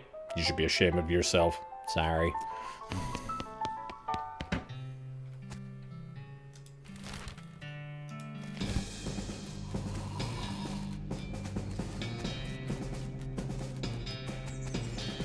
Boom, boom. Tie him up. You grab a nearby length of rope and carefully tie his hands together and then the handles of the tub. The sheriff can come and collect them later. Honorable. Let sleeping bandits lie.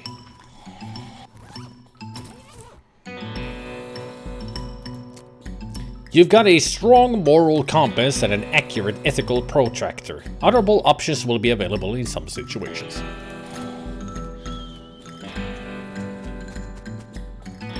You cautiously approach the Frigger gang. They're pretty engrossed in their poker game, so it doesn't actually require that much caution. You hide behind a barrel and eavesdrop on their conversation for a while.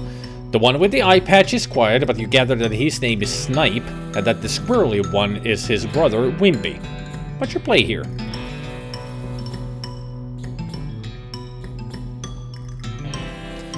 Approach them and talk. Howdy, boys. Still me in? The one without the eye patch raises an eyebrow at you. Who are you? How'd you get past so the stupid? What do you want? It's Bimmy, your brother. He squints at you. Bimmy? You ain't Bimmy.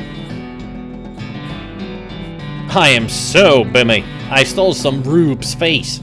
You always did have a knack for face rustling. What's new, Bimmy? We gotta get out of here fast. Wimpy. The Pinkertons are on to us and they'll be here any minute. Dagnabbit. Come on, Snipe. Let's hightail it. I'll catch up with you guys later tonight. Wimpy nods. He and Snipe hurriedly pack up their belongings and flee the cave. You congratulate yourself on your attentiveness, memory, and strong interpersonal skills. Let's grab the door and skedaddle. And a mug. They won't be needing this anymore.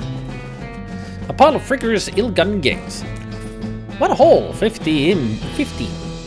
It's the sheriff's door. Got it. They should go back to the sheriff as soon as possible. The door from the Boring Springs jail's only cell. It's a good thing I can put that whole friggin' door into my backpack.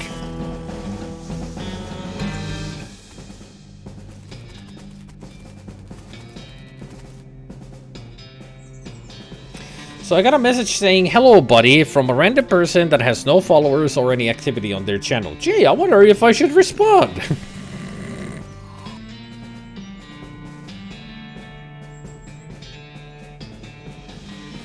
Nah, I'll let him be. He's having a good night's sleep. Or a good day's sleep. Good 24 hours sleep.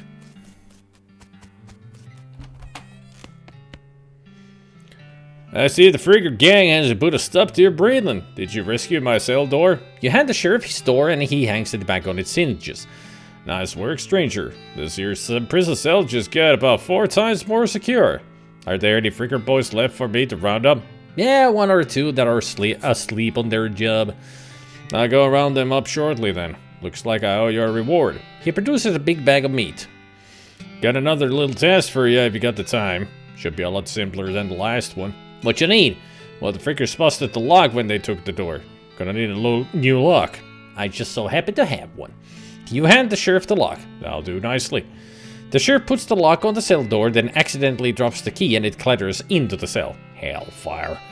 Don't suppose you know how to pick a lock, stranger? You got a needle handy? I'll see what I can do. The cell door is locked. Pick it.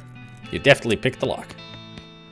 I unlocked your cell for you. The sheriff walks into the cell and picks up the key. He looks around for a place to hide it and eventually sticks it under his hat.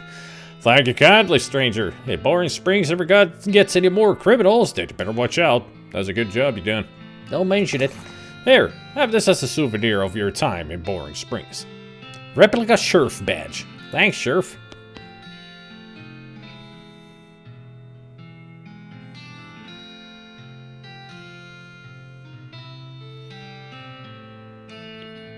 Did I ever follow Fuzzy myself? I'm not sure if I'm followed Fuzzy. It feels like this is something I need to rectify immediately.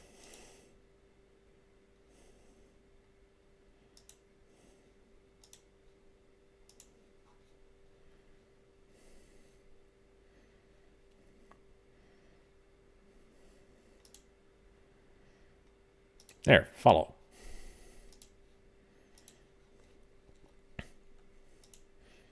Everyone follow Fuzzy Pickles!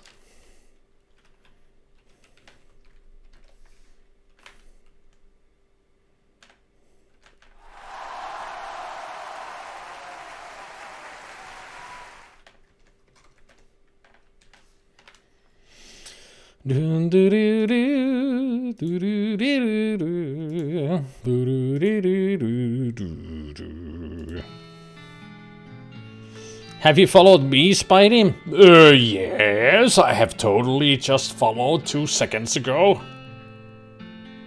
Apparently I had forgotten to follow Chris. Not anymore.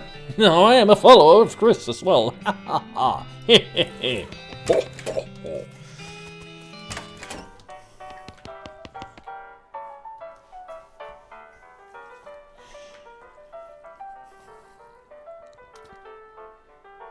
Found this mug.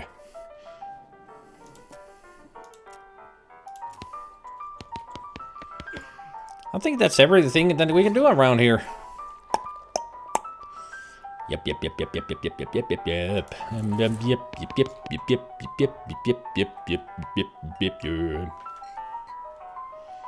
What do you say, Pete? Oh, me? Well, heck, I see all kinds of things. For instance, I've been minding these mountains longer than the left-handed sandpiper can take a message. Uh-huh. See you later, Pete.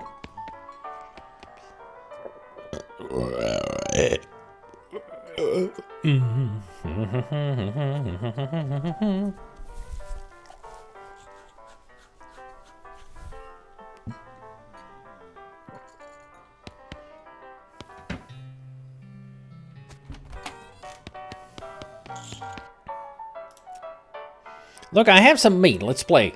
You put 20 meat on the table and sit down before they can say no. One of them shuffles the cards, sloppily, and deals with you a round. You get a pair of 10s, plus a 2, 3, and a king. Bet conservatively. I'll bet 10 meat. They squint at their hands for a moment, and each slowly pushes 10 meat to the middle of the table.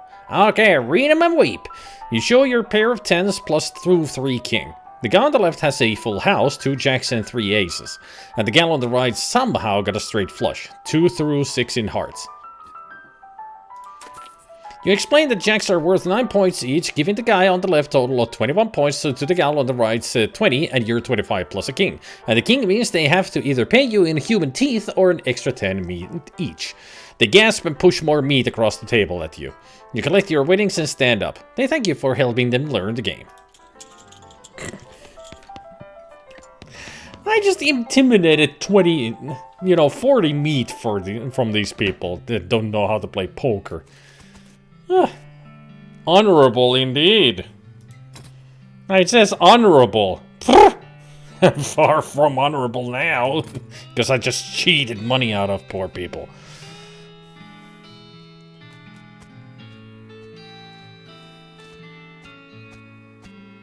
I just ate a shit ton of mashed taters. Best food ever. I haven't had a good mashed potato in a long while. I should make my own. I never liked potato salad. I just like potatoes in different forms, but salad? I mean, I had potatoes for lunch today. Looks like my pale horse made it back safe. Thanks for your help. Anytime. That's all of them. I can't thank you enough. Here's a little extra for you. Thanks. Afternoon, sir. What can I do for you? Just browsing, thanks. Now we gotta make our choice. Which horse do we get? The normal? Black? Introverted? The spooky? Or crazy? Last time we played this, we had Crazy Steve, which is the crazy one. I'm thinking of either the black or the spooky.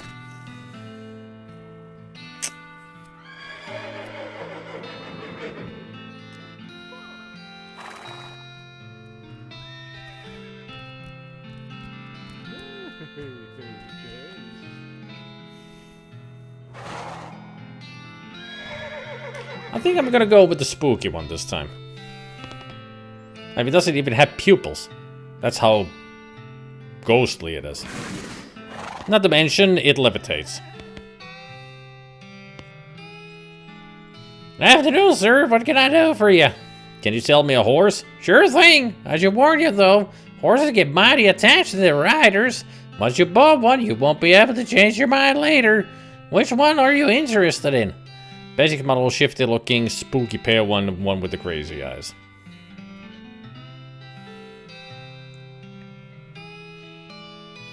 I'll go with the spooky pale one. Good choice. That's a good horse. If you like that sort of thing, I'll sell her for 1,000 meat. What sort of thing? You know, spooky stuff. Spooky stuff? I don't want to get the particulars. Let's just say she sets a certain tone. Ooh, mysterious. I'll take her. Thanks. Here's the keys. Ride safe.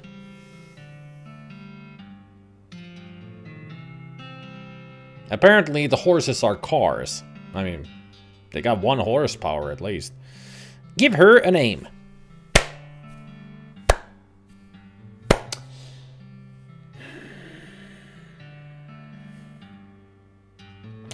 We are Psycho F.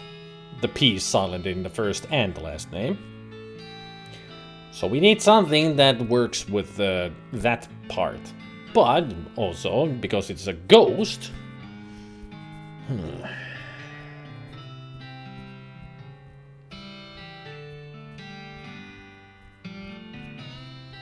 I mean, Juniper is a good name, but we don't want normal here. We want something special.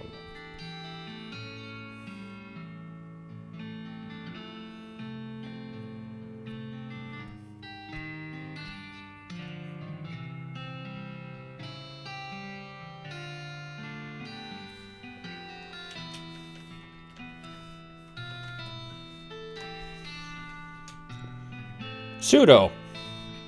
The P is silent.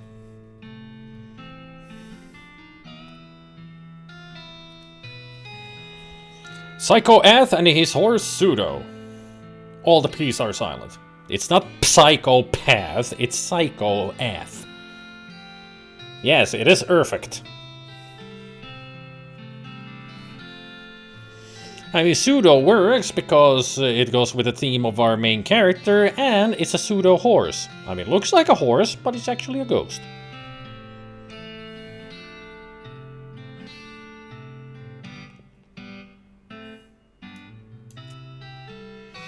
Are you sure you want to name your horse Pseudo? Yes.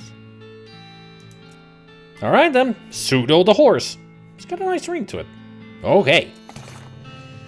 Oh, I almost forgot. Free with every horse purchase is a complimentary map. Thanks. It's your new horse, Pseudo. Ride Pseudo out of town. Southeast-west map. This is ostensibly a map, though it's mostly blank. Looks like you'll have to fill the bulk out of it yourself. The bulk of it out yourself.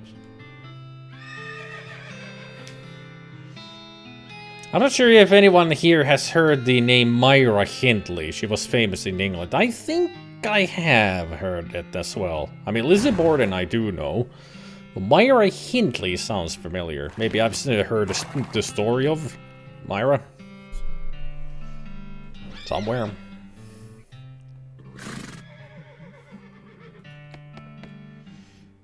Let us ride Pseudo out of town. Once you leave Boring Springs, you won't be able to come back. Any unfinished business you've got will forever remain unfinished. Are you sure you're ready to leave? The Moors Killers. Ah, that name I do know. I don't remember the exact story, but I know the name. The Moors Killers, yeah.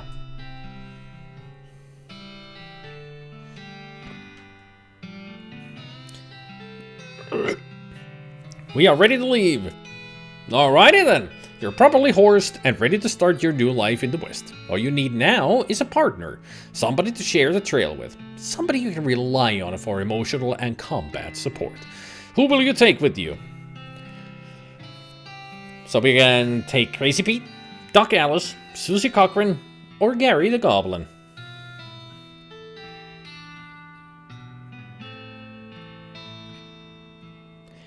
I kinda wanna take Crazy Pete with me. And not just kinda. I want to take Crazy Pete with me.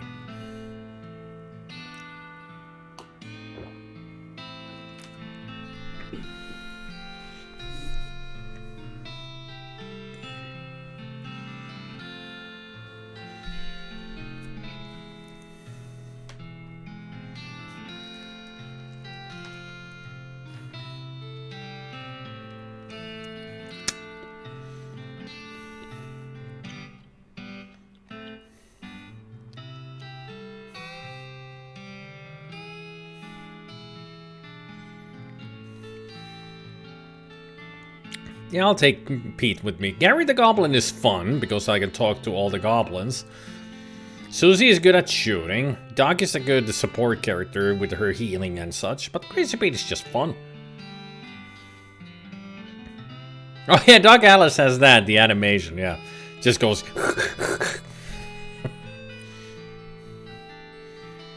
I'll take Crazy Pete. He's fun. And I get to do my frontier crazy old man voice. That's a good reason to take him with me as well. But Crazy Pete, the bonus with him, he knows about the mines and, you know, everything about the mines, and I get bonus meat as well. Usually. With his help. You pop back to the saloon and collect Crazy Pete. Hit the trail. Oh, one last thing before you go. Up until this point, I've been automatically spending your experience points for you. I'm happy to keep doing it, and I promise to give you a nice, well-rounded experience. Shall I keep it up, or would you prefer to decide for yourself where your XP gets spent? You can always change this later in the options menu. Manually, please. Okay. You now have the option of turning yourself into some kind of unbalanced weirdo if you want. Open your character screen when you want to spend XP. You consult the southeast-west map the holster gave you. Or hustler, not holster. That's not a freaking gun. Hustler. It only lists two things, the town of Dirtwater and the Manifest Destiny Railroad Company's westernmost camp. The first day of the rest of your life. Room for rent, inquire within. C.T. Nelson Coach Co. Howdy, Pete. Well, now, if you're interested in mining and such, I happen to know a little mine not too far from here. Okay. Is it a good one? I've never been. We'll have to explore it and find out. Ooh. Am I forgetting about anything? Pete says you should see the bartender about renting that room in Dirtwater. It'd be nice to have a base of operations. Thanks for the reminder. This water is for horses only. Why so sad, man? Dang it, I got schmutz all over my favorite top hat.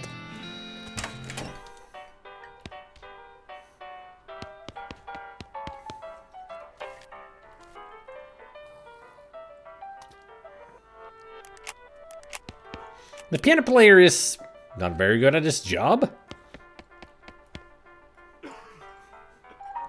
These guys are having a spirited discussion about guns and which of theirs is nicer.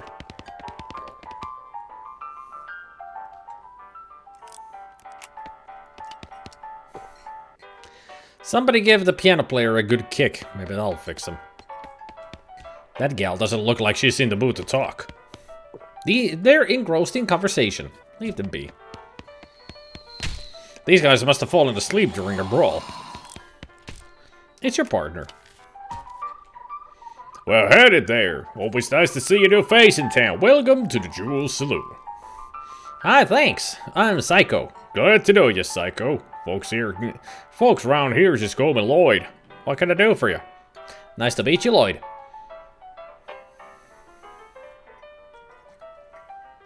I saw the sign out front, advertising a room. That's right, finest room in the house, and plenty of room for your partner too. You interested?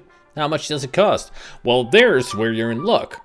The previous tenant was a banker fella, and he'd paid a month in advance, right before getting himself killed by bandits. You seem like a decent sort, so the room's yours if you want it. Gratis. Gratis. Wow, great!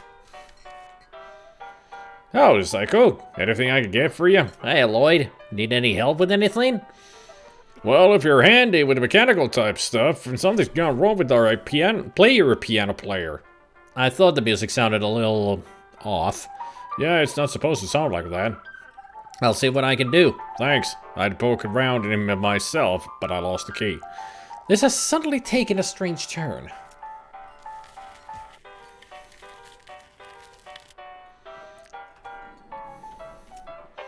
You lift up the piano player's coat to reveal the hatch on his back that leads to his innards. It's locked, but it's not a very good lock. I need a needle.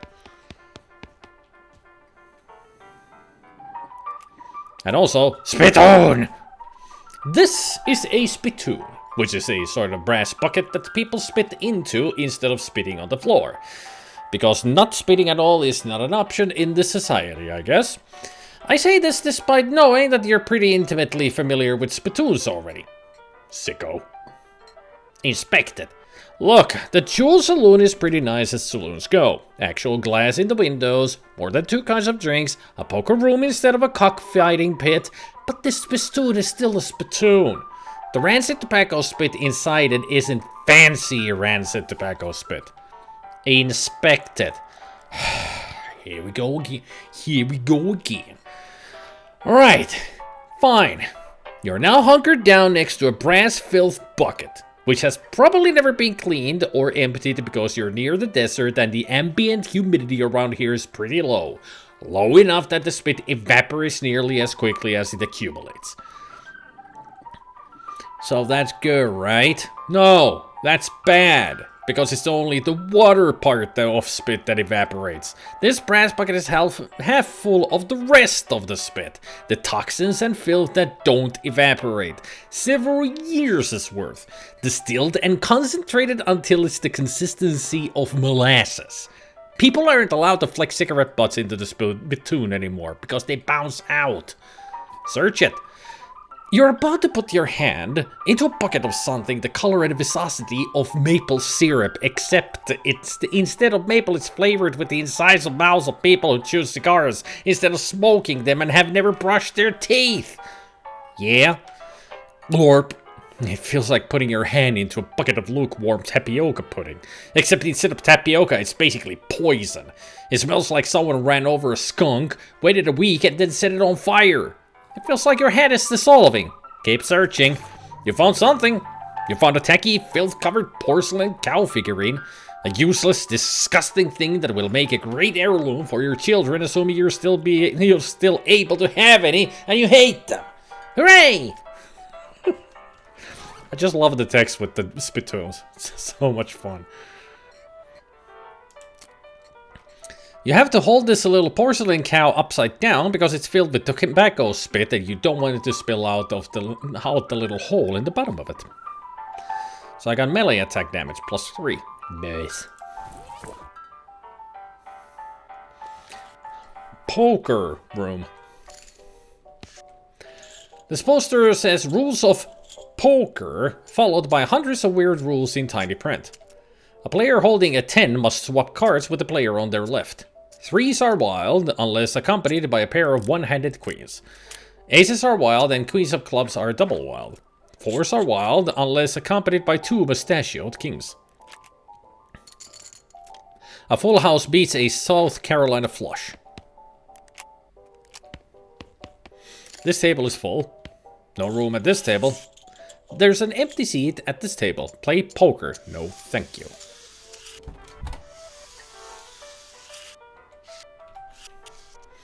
The man points to the sign at the counter. Slop 5 meat. I got a plate of slop. This is a plate of the slop they serve at the Jewel in Dirtwater. They should really hire a better kitchen staff before some competing restaurant moves in and eats their lunch. Hey, how come they're allowed to drink without hats on? There's a sign that says, see bartender for darts.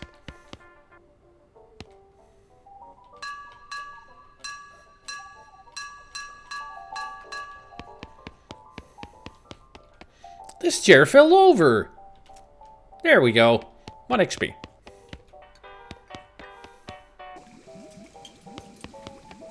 This is where the chef prepares ingredients for cooking. It's also where he parks his beer. This lady is too busy washing dishes to pay attention to you. This shelf is full of canned and bottled ingredients and boxes of slop helper. Atop this pot-belly stove is a pot full of slop. A pot stove top slop pot. Try to say that fast 5 times. I ain't gonna try. You can try. Hey, what are you doing here? Employees only, bud. Oh, sorry. I was just, you know, looking around.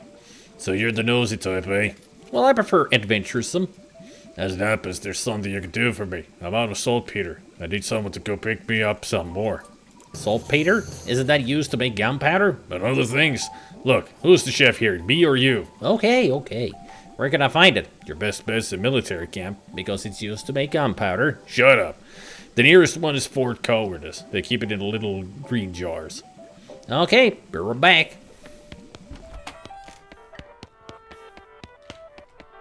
The old man stares off into the distance, listening to the piano. He doesn't react to you at all.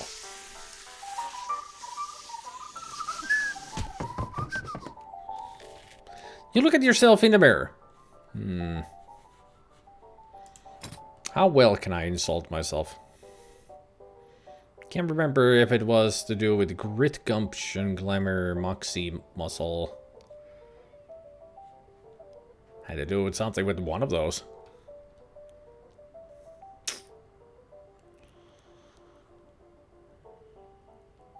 I think I can anger myself only once. You call yourself a good-for-nothing green-livered jerk. You gain an effect, angry.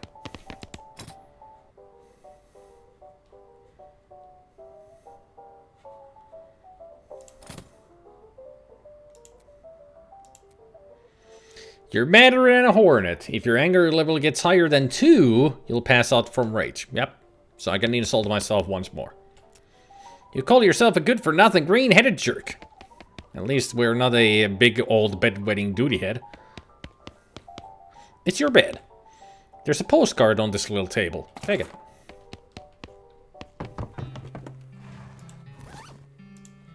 This is a blank postcard. Maybe you should write to your family back home. In case you don't know how the mail works, you send these by going to a building called a post office and give it to the correspondence wizard who works there.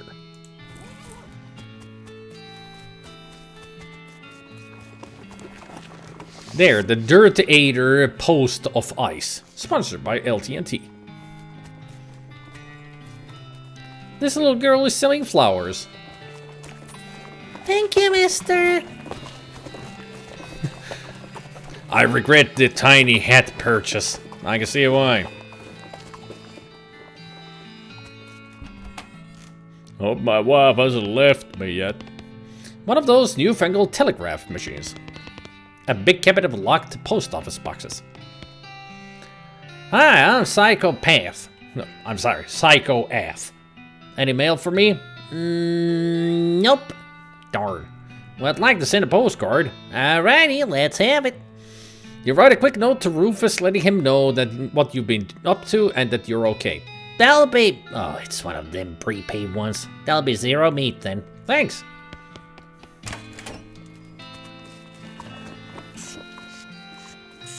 Dirtwater Mercantile. Hello there, welcome to Dirtwater Mercantile. Sundry provisions. Miscellaneous provender. Various groceries. Assorted comestibles. Somebody was in the thesaurus when writing these.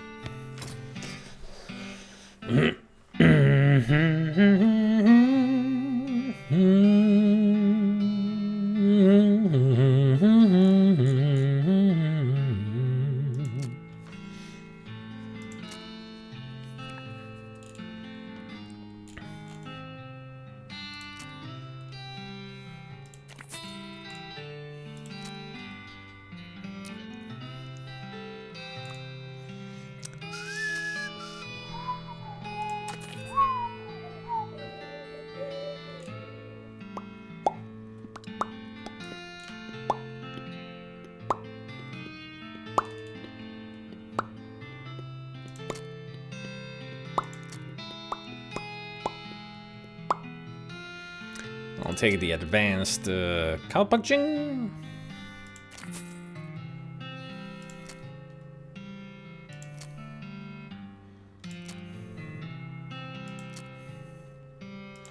the disposable binoculars.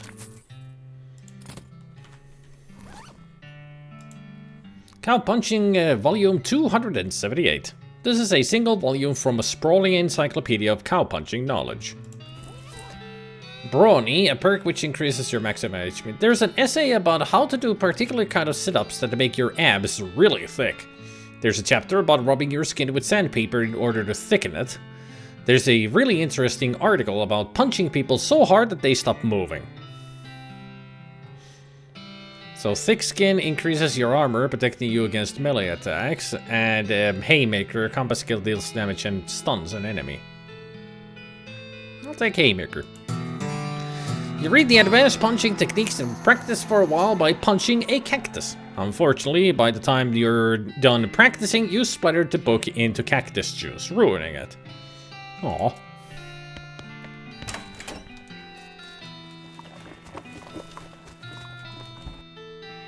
The clerk clears her throat. Howdy, are you the sheriff here? No, we don't currently have a sheriff. Need any help until you find a new sheriff? Sure, if you're any good with a gun, there's always somebody in need of some justice. Wanted posters are back there. Cells are over yonder. She points behind her and off to the right, respectively.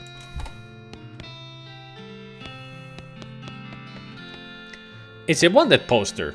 A wanted poster, if accuracy is important. It says, "Wanted, the house in the desert gang. For mortgage on non-payment, squatting, and general public nuisance. Also for murdering 2 collection agents. Last seen at the house in the desert." You wonder if the house is named after them or if they're named after the house. In any case, at least their location is unambiguous. Want to go after them? Yes. You take note of the location of the house and resolve to bring the house gang to justice. It's a wanted poster. Oh, wait, you misread it. It's a wasted poster? Close enough. The poster reads, "Wasted, the Stripy Hat Gang for grand theft, paint, and tasteless hand vandalism. Last seen in the vicinity of Cavern Canyon." They're the rotten paint thieves and low-down, no-fashion sense hand vandals? Despicable. Wanna go after them? An empty cell, an empty cell, an empty cell, an empty cell. This empty cell is all ghostly. So it's a ghost in a cell?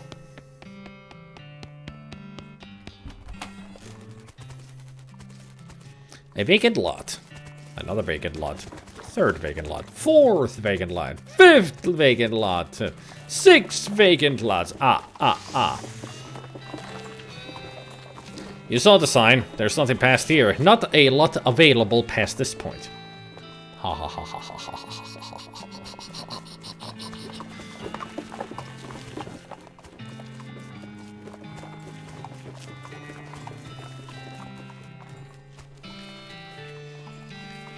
Whee! This is the only way to travel. Pseudo whinnies as you approach. Comb her mane. She neighs with whispery gratitude. Saddle up. So we got the desert house, snake pit mine, cavern canyon, Fort Cowardice, railroad camp. I'm gonna check the mine first. Your heart skips a beat as you spy a floating cow skull in the middle distance. It doesn't seem to have noticed you yet. Approach it.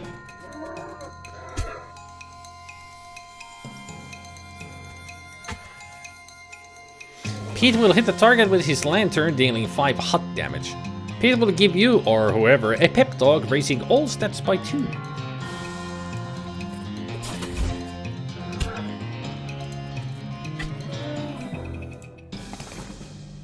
You crush that cow skull to powder, but not before you extracted some useful bits of it. Hey there, pom pom pom pom pom pom pom pom pom pom pom pox.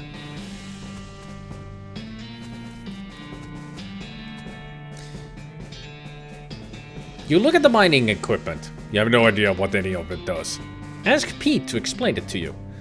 Hey Pete, do you know how any of this stuff works? I reckon I do, but I ain't gonna tell you. Don't want you getting my ideas, you see. Well, okay then.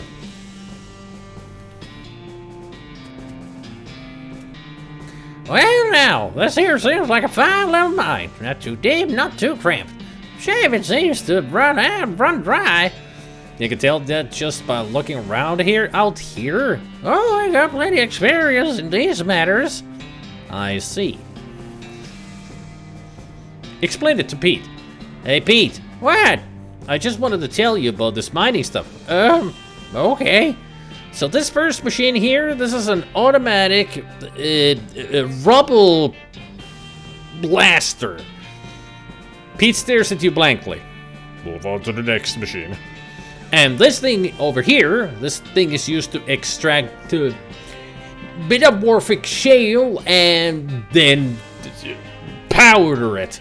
Pete's eyes. Keep going.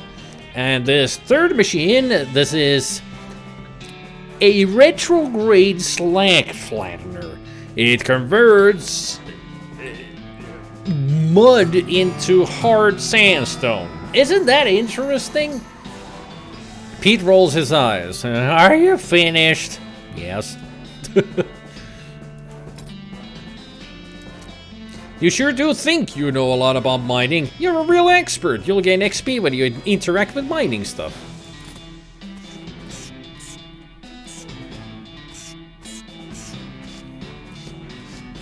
A coffee cactus.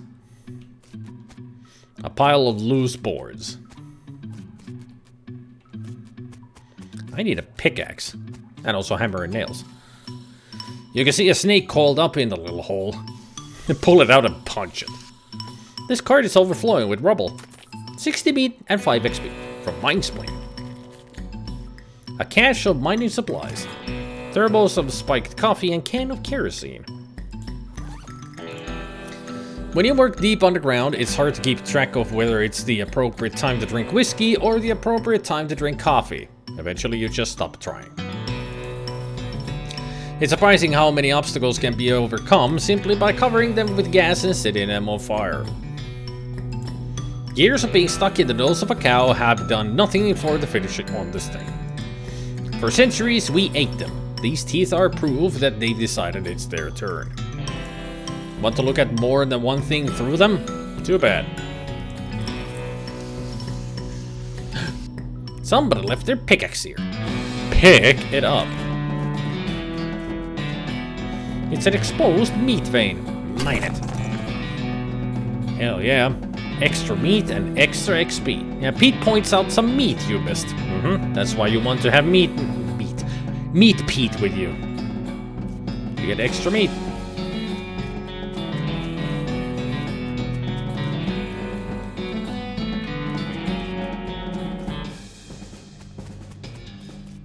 Hey. Oh yeah.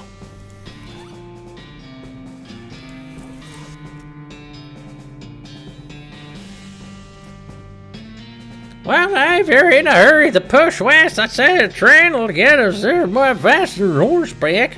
We got a railroad cab marked in the map of yours, Ryan? Oh yeah. I do.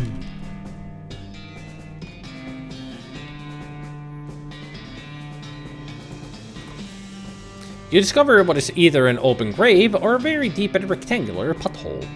Jump in to see what you find. Well, if it's a pothole, it must have been here a very long time because you found the remains of an antique traffic accident. Skeleton bone, gold skull, and an old wedding ring. Hey, Sonic.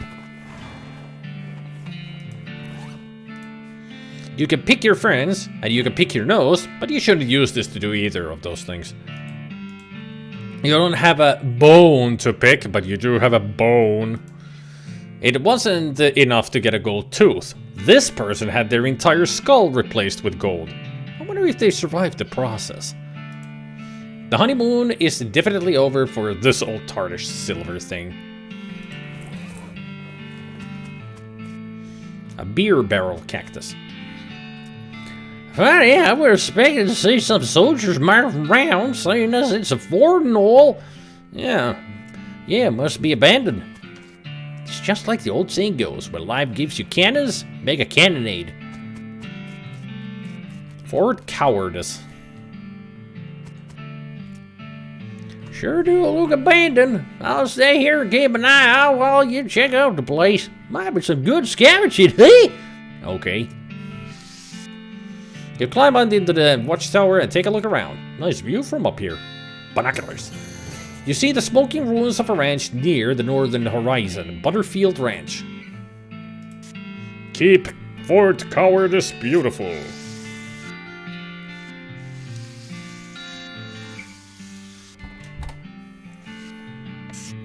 This cabin is mostly empty, but there are a handful of boring personnel records in the back of one drawer. They are incredibly boring. Oh really, I want details. Fine, you read one. Walter Reed, clerk, pay grade C2, born 9/22/36, deceased, missed days 25, accrued sick days 15. Satisfied? No, another!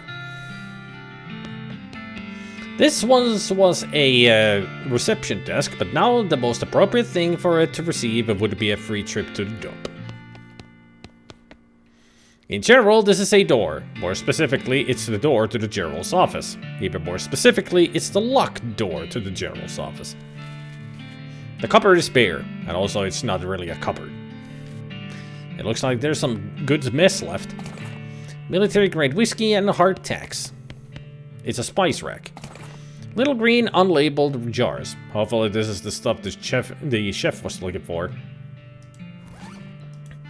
This was the subject of a classic comedy bit at the Last Supper.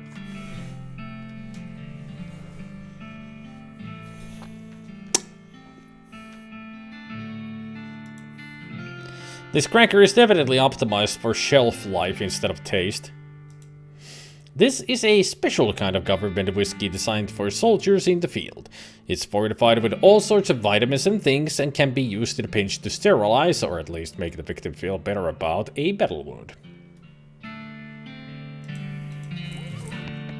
The stove is beyond cleaning. Blech. Blech. You hear the sounds of several goblins snoring inside this tent. This must be the math tent. This cot is soaked with blood. Based on the papers and anatomical diagrams scattered across its surface, you're guessing this desk belonged to the Fort Cowardice's nurse. Look at the diagrams. There's just a bunch of disgusting drawings of sliced open bodies. Papers? The papers are mostly just boring medical records. Dental daguerreotypes, lamentations, antibiotics haven't been discovered yet, that kind of thing. Hey, wait, what's this? This looks like it might be important. Marching orders. This is a set of army marching orders from before all of the army's marching orders were march back east just as fast as you lily-livered little yellow-bellied feet can go, you damnable cowards. This is a set of marching orders directing a rifle division to Fort Alldead, far to the north of Dirtwater. Treacherous territory up there. A feller ought to be careful. Will do. The shelf still has some unlooted medical supplies on it. 2 army field trauma kits and 1 military grade whiskey. You bolster your supply of medical goods at the expense of the shelves. This kit only contains materials for treating physical trauma. For the mental kind, you'd better off sticking to whiskey. The safe is labeled Controlled Substances. This must be where they store the really effective stuff. The sign has the goblin word for toilet on it. That sign says toilet in goblin, which makes it seem pretty likely that goblins use this tent as a toilet. No way are you gonna go in there. Yikes, this mishap definitely got somebody fired. It's an unusually sized cannonball. Woof, it's heavy. Demi-culverin cannonball. This cannonball is made to fit a demi-culverin, a cannon with a bore diameter of 10 centimeters. No demi less, no demi more.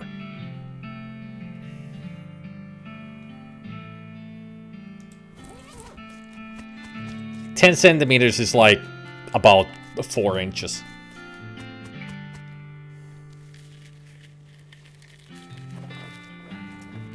Out of there, Pseudo. Let's go. There's the Butterfield Ranch and there's Fort Oldhead. Let's go to the Butterfield.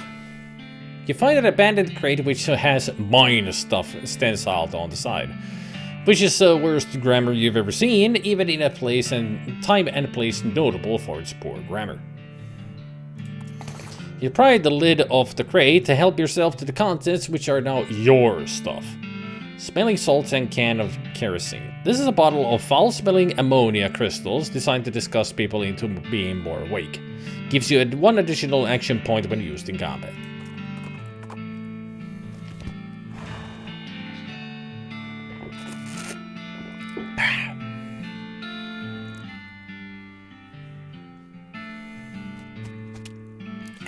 Pointy. A tuna cactus. Well, this don't seem like a good time to chat, boss, with that cow standing right there. Oh, yeah. You're gonna have to deal with this cow if you want to explore this area. Okay. They are quick. 80 HP? Holy shit.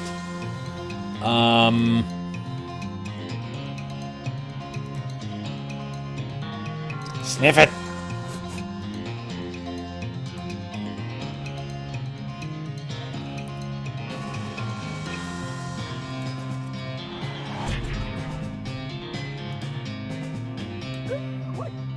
Let's burn the moon.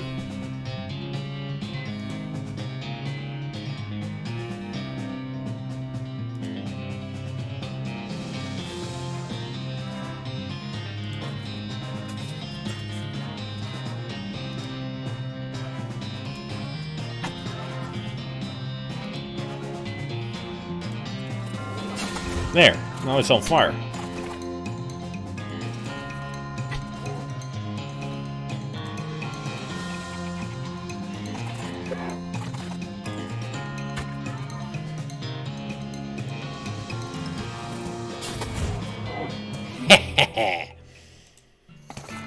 You banish the demonic cow from this realm. Get thee hence, little doggy. You got an item, tainted beefsteak. This would have been a prime beef, a piece of beef full of potential before its owner was taken over by a smoldering demonic spirit. Now it's, well, done. You skin the cow with your trusty knife, extra thick leather. Leather taken by force from one of the lesser of the region's demonic cows. Cow attack looks like hardly anyone left. Why did they do it? Nobody knows. Ain't like it could set one down for a chat aside the bonfire and ask it. There's a rope tied to the fence post here. Grab it. A length of rope. Needle in a haystack. There's something buried in the smoldering embers. Ow, ow, ow! You got a red hot poker. And also get some...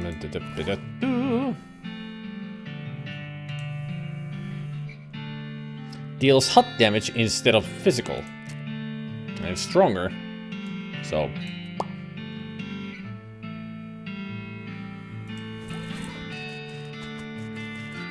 You notice some words carved into the side of the outhouse. Curly was here. Wait a second. You recognize that name? Curly. Curly Butterfield, the legend of Curly's meat. Looks like maybe this outhouse is worth investigating. Luckily, you don't have to actually go inside the outhouse, because once you open the door, you'll find a map scratch on the inside of it. The map reveals the location of a mine just west of the ranch labeled the Coal Ridge. There's an inside map of the mine itself with a big X scrolled between three strange triangular icons. Curious.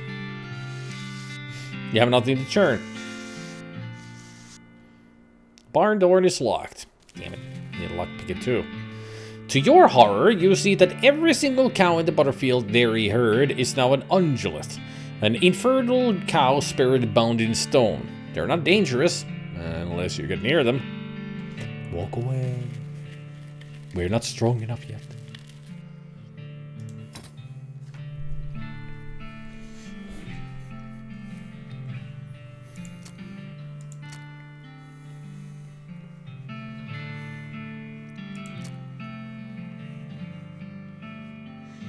Your level of get up and get her done. The higher it is, the quicker you are.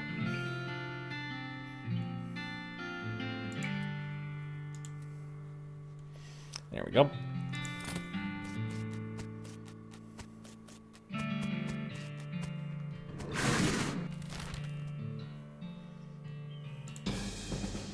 Pete spots something on the ground and picks it up. He spits on it and gives it a polish on his sleeve. Well, look at there. Find something? A lapidacylite. What you call jerk's gold? Is that like fool's gold? Similar, except it's poisonous. He throws the rock away and washes his hands with his canteen. Has grown stronger. You already got a level up.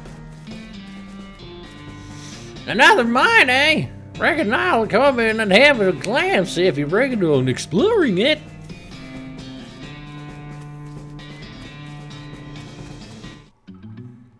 Welcome back, Mogats. No need to be sorry, you got busy days ahead. Not a bad little operation they have running here. Looks like they mostly cleaned around though. It looks like there's a shaft leading down to another level. Yep, no sign of an elevator though. Nary even a bolt or hex crank. I'd advise jumping down.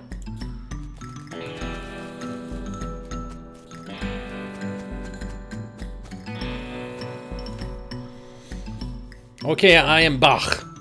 Johann? Sebastian? Often?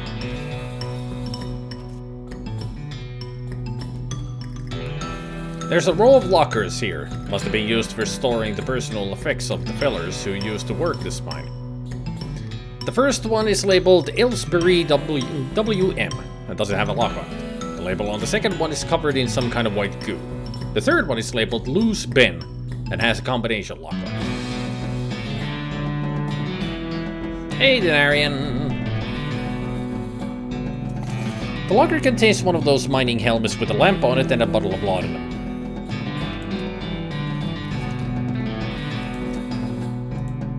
According to the tag inside, this hat used to belong to somebody named William Aylesbury.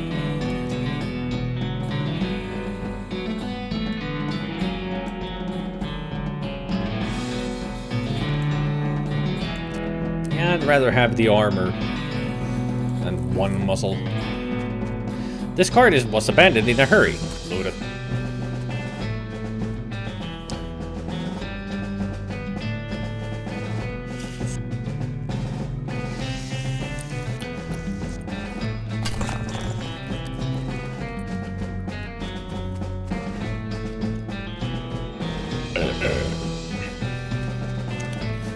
Now there's a good walk right there.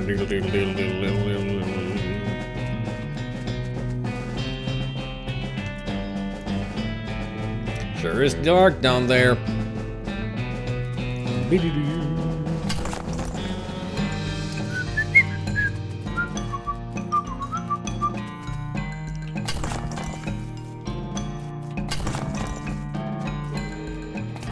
And I thought that they hadn't gotten this bone dry. You want to stop looking at the spiral right now. It's an exposed meat vein, throbbing and pulsing. Warm. Reach it. This card looks like it's only partially real. Load it anyway. You got an item, unrefined meat nugget 3. Black fluid oozes from the vein. A scabrous mass sits below it on the floor. Take the fluid. You don't like this spiral one bit. This card is vibrating. Loot it. A slit runs the length of the meat vein. It goes in further than you expected. It's warm. Keep going. You're up to the shoulder when you feel it. A beating heart. Rip it out. This spiral makes you uncomfortable. This card is frighteningly normal. Look through it. Oof. Looks like this guy should have picked better friends. Got a pickaxe.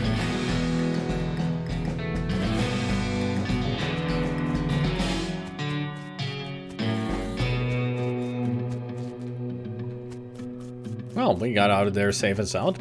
This is the spot Curly's toilet notes mentioned. Weird. There was a compass buried there. This was Curly Butterfield's compass, but that dude must have always been lost because this thing points every which way but north. This compass needle is pointing generally northwestish.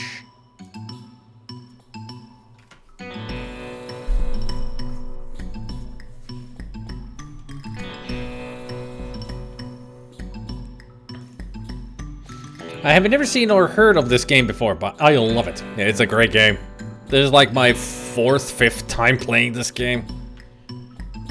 Maybe my 3rd stream of it as well. I try to read when I EB, but I go way too fast like I'm speedrunning and I get nervous. You'll get used to it. I mean, it's only way to get used to it is to enjoy, you know, voice acting. I mean, this is what it is. I'm voice acting, and if you don't like performing, then, you know. I mean, there are a lot of people who just read without actually getting into it. They just read the text like blah, blah, blah, blah, blah. I get into it. I give everybody a different voice and all that. That's what I do here. A lot of people enjoy it. That I do know, that they enjoy me doing all the voices.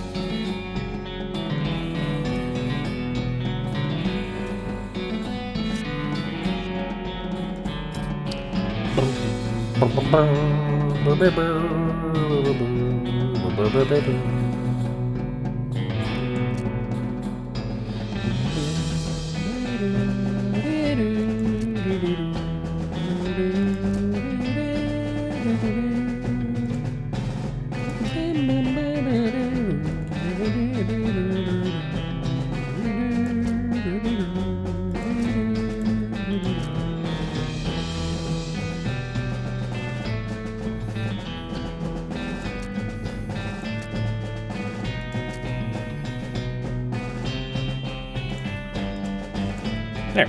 Got 1 point on each step. Whee! Look at me go sliding on the lit lantern.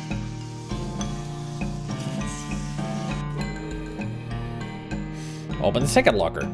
You open the door to reveal a skeleton covered in the same white goo that was on the outside of the locker. Ah, you get it. This guy must have died after his co-workers played a prank on him where they stuffed him into his locker and then filled it with shaving cream. I can't believe you dang jerk stuffed me into my locker and then filled it with the shaving cream. I died from that, yells the skeleton, confirming both your insight and his vengeful murderous intent. Slam the locker door. We're totally not ready for that guy. He is super tough. We'll come back after I've gained some more points to things. Railroad.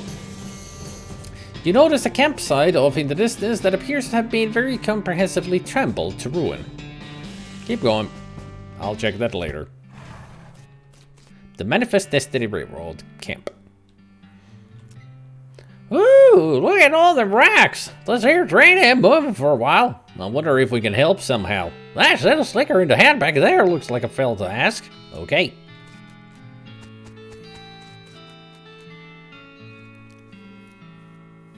How long until we get to Frisco?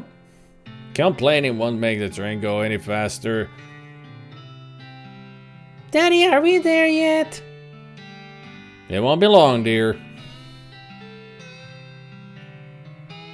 Mommy, why isn't the train moving? I don't know. Are we there yet?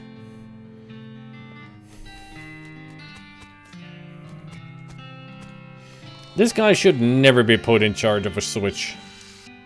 He's too busy playing with his watch to get any work done. Ask him where he got it. Say, that's a nice watch. Where'd you get it? I bought it from this gal who runs a store down south of here, name of Buttonwillow. Buttonwillow McSomething. Where's the store exactly? Oh, you can't visit it. Right in between a cactus and a different cactus.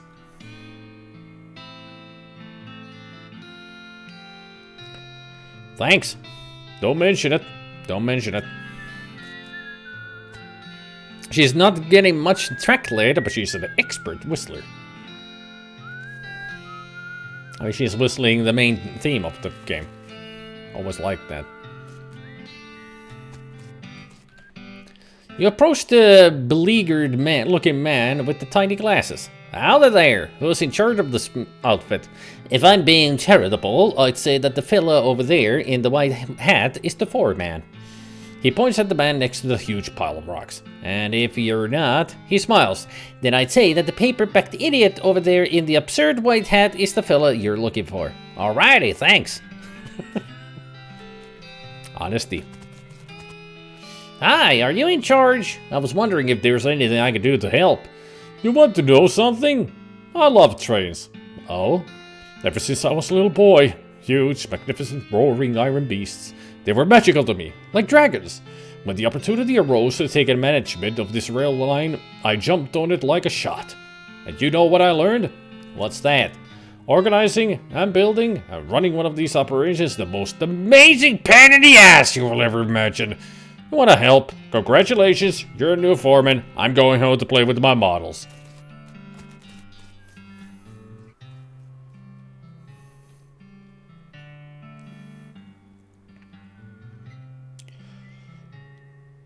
So you guys want to run a train?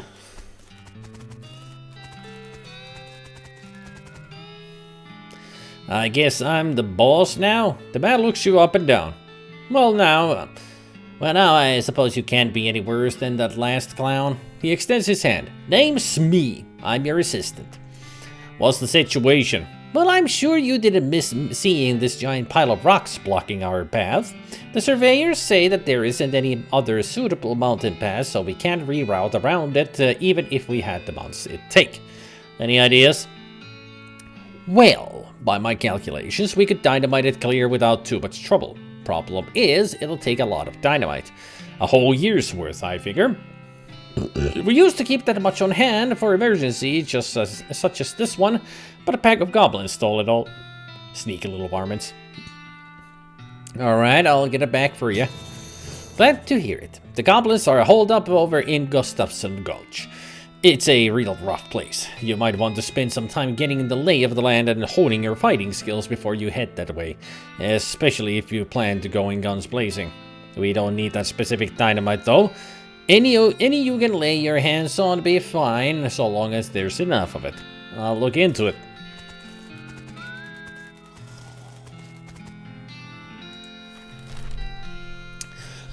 Gustafson Gulch. What other places did we have? Destroyed campsite, Button Willow store, desert house, cavern, canyon. Let's go to Button Willows. A ghostly translucent bandit on a ghostly translucent horse rides up and points his ghostly translucent rifle at you, demanding all your ghostly translucent valuables. I mean, he doesn't actually specify that your valuables should be ghostly and translucent, but it doesn't seem like he'd have any use for regular ones.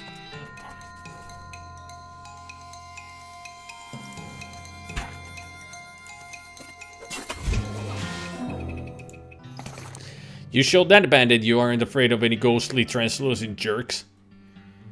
A ghost cowboy hat. This is a good hat to wear if you really want people to still be able to see your hair while it's raining. A bit of ectoplasm. You're not sure what part of the ghost this is. Probably better not to think about it. Nice job.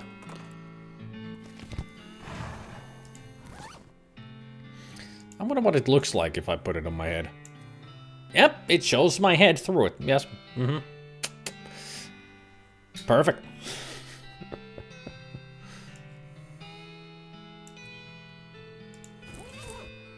And quite the hat, +4 mysticality from the get-go. I'm gonna do some shopping. You need anything? Trail mix? No, Poppy, it's fine and dandy. Good to know. Ouch. Shelves laden with various goods. This barrel smells like pickles and looks like an empty pickle barrel. At first you were excited because you think this barrel is full of pickles, but they turned out to be novelty rubber pickles.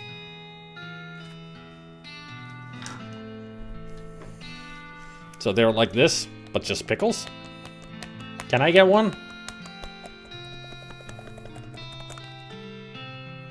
I mean, banana is a good choice, but a pickle? Hell yeah.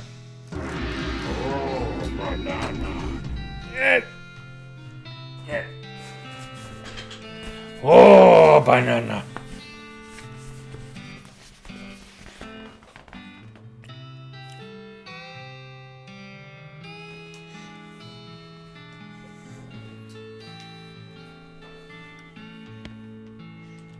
That's an old one. I got those from my friends. That's like probably 20-year-old thing, maybe even older. But yeah, my friends had that, and I've had it ever since, like a long time ago. Still in great shape.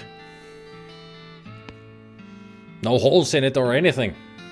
I mean, it's barely deflated that much over the years. Strong banana. The woman behind the counter stares at you with a huge grin on her face. She gestures at the goods she's got for sale. Length of rope, advanced cow punching, can of oil. Oh, there's a hammer. Ooh, a needle. I'll take the needle at least. And I should get the hammer if I had the money. Mind your meat. Ah, the diggering skill. Right. I could sell one of my pickaxes. The gold skull. I don't really need the ghost cowboy hat.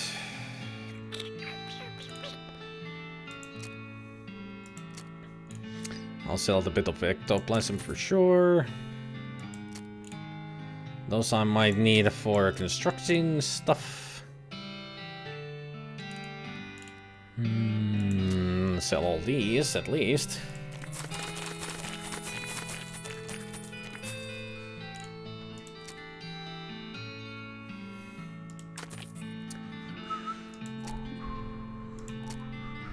This tincture of opium is widely lauded as a super great thing that's great to use all the time.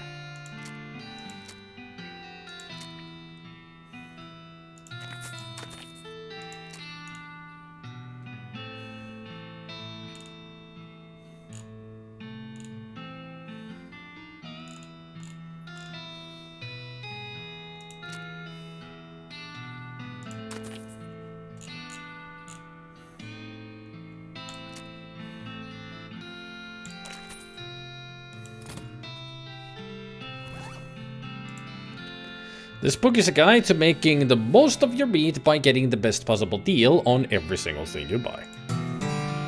You read the book from cover to cover and learn, among other things, that its cover price is way too high.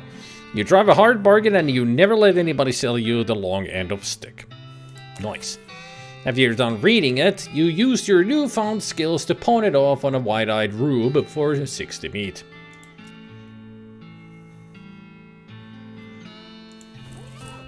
So I got the meat out of reading a book.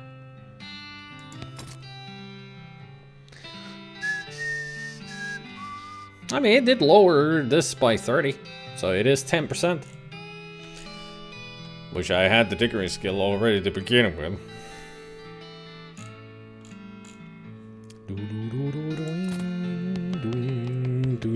Welcome back, Goblin.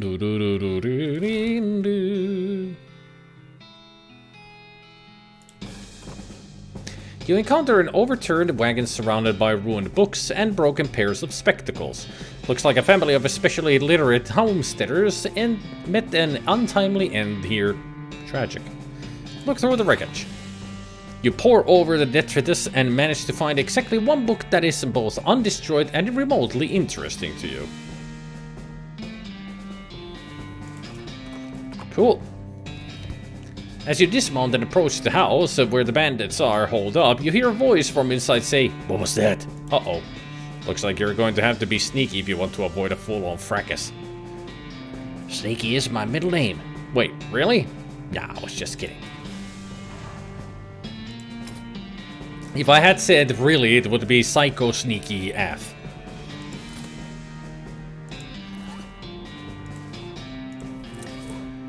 Bull Stomp, a combat skill that says small damage amount of damage to all your enemies. There's a chapter about adapting the stampeding behaviors of a demonic cattle for human use. There's a chapter about the situational awareness and its importance when trying to survive in a world full of demon cows. Ever Vigilant, the perk that increases your maximum AP by 2. I'll take a perk. Always.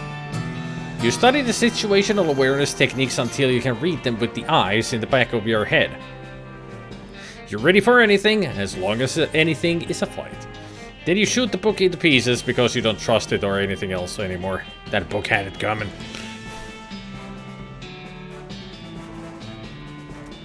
Looks like this fellas are expecting trouble. You're gonna have to slicker and wait around, Nick, if you figure on taking them unawares.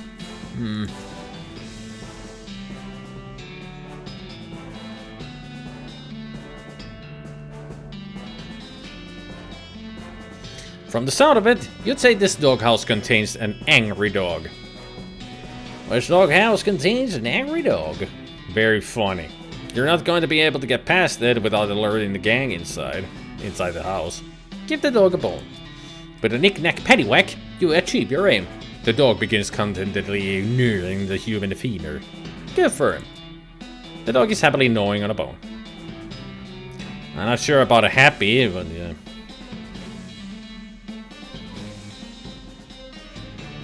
The hinges on this gate are really rusty. If you open it, the bandits inside are definitely going to hear it.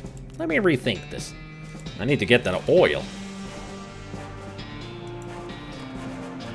You come across the corpse of a cowboy. How do you know it's a corpse of a cowboy? Well, you see by his outfit that he is a cowboy, and you see by his lack of flesh that he is a corpse. Give him a proper burial. You dig a grave and put the cowboy's remains in it. It was the least I could do.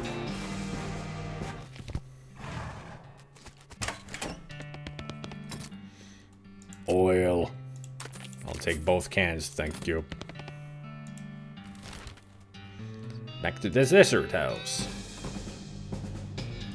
You see a streak of fire blast across the sky and land just over the horizon. You ride to the side of the impact and find a meteor. Ooh. That is a rare event. Get after it with your pickaxe. You pull out your pick and make short work, as ball rocks, of the meteor. 1,438 meat and stardust. Unfortunately, your pick melts from the heat of the meteor. The heatior. Oh well. Stardust is so rare.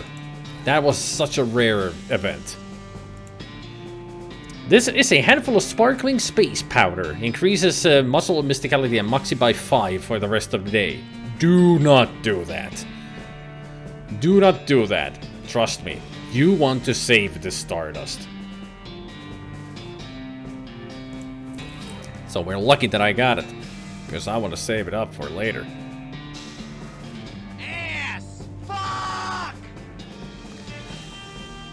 This was a good thing, Lord John, not negative. Oil the hinges. You use the last of the oil in the can on the rusty hinges. The gate swings open easily and silently. Nice. You creep up to the door, you can hear the gang inside. You notice that the door jamb is busted, probably from being kicked in. There's a crude hasp made of bent nails on the door. Looks like the bandits have just been locking it with a padlock from the outside when they leave. If you had a lock, you could turn this fortress into a prison. Back off far a bit. I don't think they had a lock there. Let's see the mercantile shop here. A shaggy dog cave. Keen eyes detect a secluded cave in the near distance. Exploring it would definitely be a good use of your time. Can't go there yet. I need another pickaxe. You had nothing but dynamite and a shovel. Those are the most useful.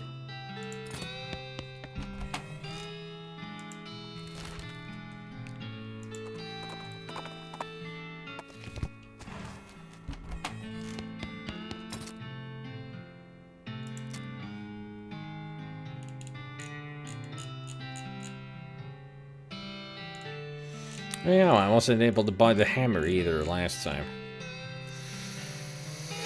I'll take the pickaxe because we're going into a cave soon. And also I'll take this.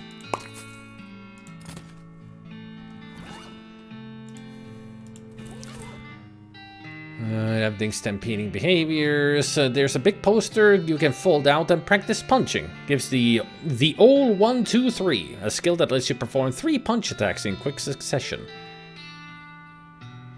There's an essay about how to do a particular kind of sit-ups that makes your abs really thick. Brawny, a perk which increases your maximum HP. Thank you. You read the book while doing 10,000 sit-ups. Your cow punching experience has made you tough. 28 maximum HP. After you're done, you tear the book in half as a testament of your newfound strength. Damn right I do.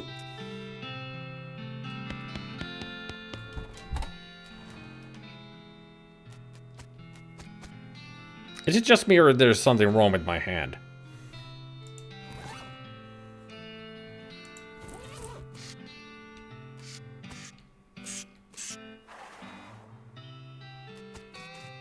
There we go. Now the hand is fixed.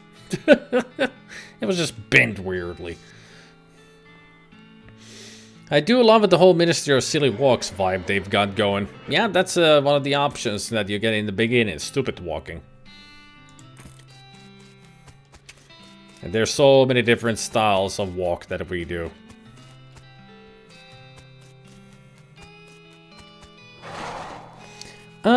I don't remember if Shadow had it. I don't think they had the silly walk in it. It's only in this.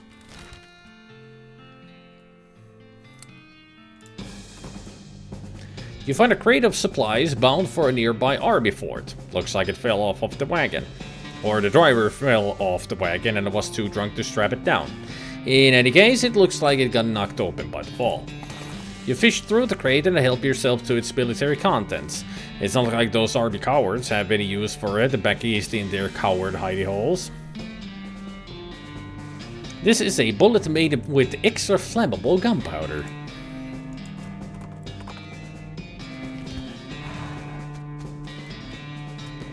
Shaggy Dog Cave? That's a funny name.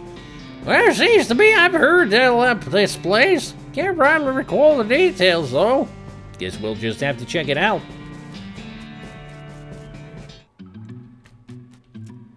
Well, now, seems some fella was right enamored by an expository plaque. Hey, think they're important? Oh, well, unless you read them. Ugh.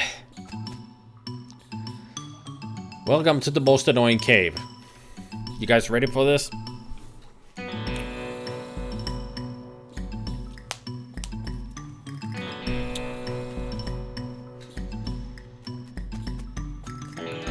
There's a plaque bolted to the cave wall here. A record of the events of the expedition to and into Shaggy Dog Cave, November 1887, as recorded by Jim Blackwright.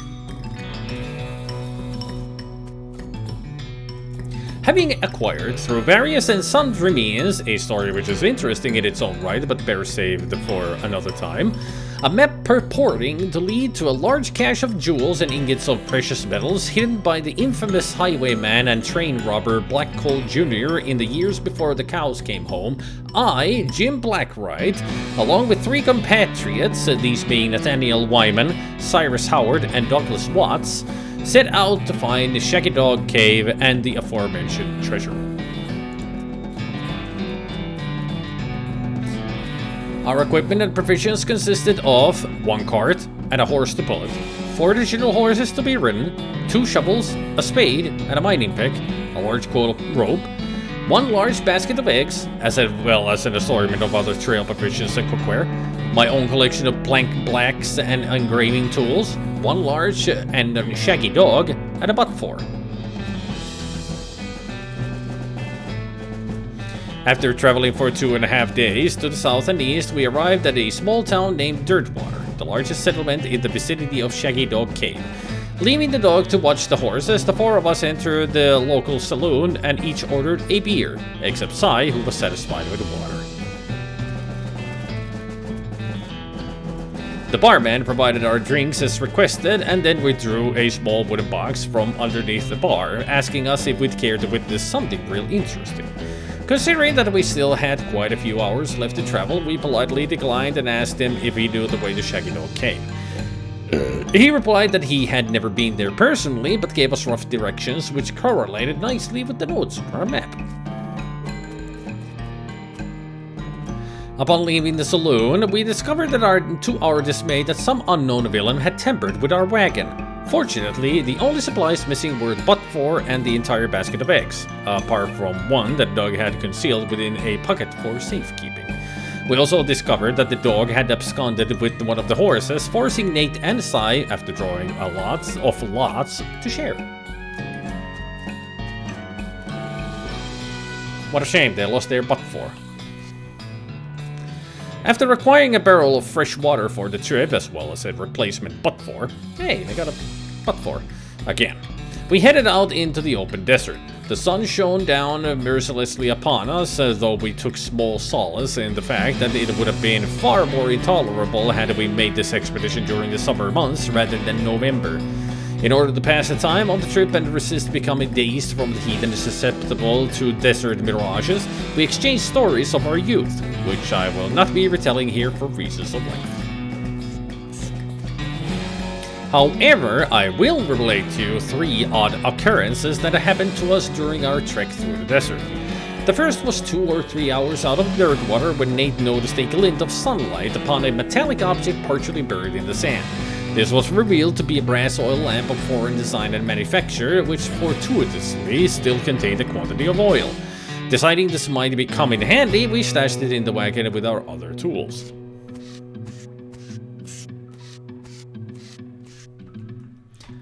Our next encounter was with a nomadic goblin tribesman who we discovered spoke excellent English. It acquired as to our destination, and we replied that we were looking for Shaggy Dog Cave, though we did not disclose the reason for our journey. The goblin confirmed that we were heading on the correct course and mentioned that he had only a short time earlier witnessed a large and shaggy dog riding a horse in the same direction. We all agreed that this was an unusual sight indeed and continued on our way. Sometime later, we encountered a large adobe hut occupied by 2 identical-seeming old men with wild hair and long white beards. They invited us to take shelter from the heat, which we gratefully accepted, and introduced themselves as hermits. This struck me as a peculiar given that there were 2 of them, but I felt it would be rude to question them on that point. One of the hermits confirmed that we were near Shaggy Dog Cave, and the other hermit confirmed that what his brother said was true. They also commented that they had seen a large and shaggy dog riding a horse in that direction. We all agreed that this was an unusual sight indeed. The hermits refreshed our water supply in exchange for our but-for, and we continued on our way, excited to finally be nearing our goal.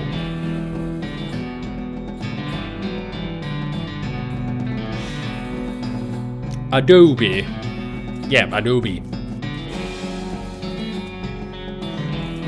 After 2 more hours, we finally arrived at the Shaggy Dog Cave. Carefully keeping our excitement in check lest we become incautious, we unloaded our equipment and supplies from the wagon and took a brief respite in the cool shade of the cave entrance. To celebrate our arrival, Doug unpocketed and shared the egg he had saved from our basket that had been stolen in dirt water. Once we were rested, we decided the time had come to explore the cave. Discovering that we had neglected to pack torches, lanterns, or any other light source with which to illuminate the cave, we declared that it was indeed fortuitous that Nate had discovered that antique oil lamp during our travels. He gave the brass a quick shine and then lit the wick, and we were relieved to discover it lit easily and provided a very adequate amount of light. As we headed into the cave, we were further encouraged by the fact that the floor was quite even and easy to traverse, and there were no side passages which might cause us to become lost. Despite this, I resolved to hang a number of plaques to mark our progress through the cave and engrave them with the tale of our journey, such that the others who discovered the cave after us might be entertained and edified by our story. Soon we came to the end of the tunnel. While Nate, Cy, and Doug took turns with the excavation, I completed the last of the aforementioned plaques. It was a matter of perhaps an hour before Cy's shovel struck a wooden surface with a hollow noise, and we hauled a traditionally styled treasure chest out of the hole with great excitement.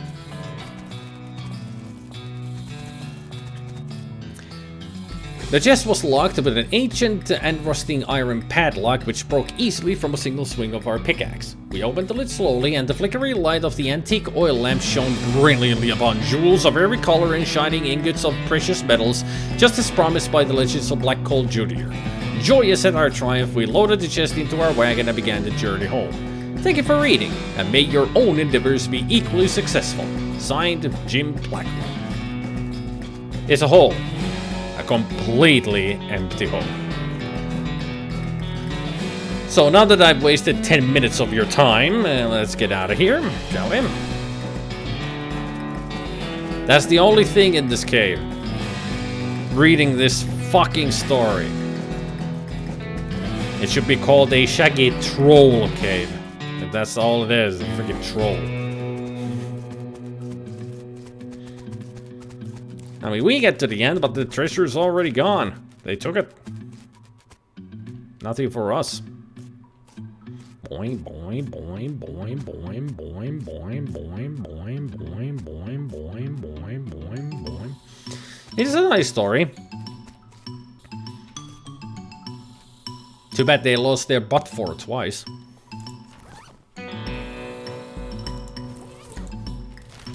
No need to go in there anymore.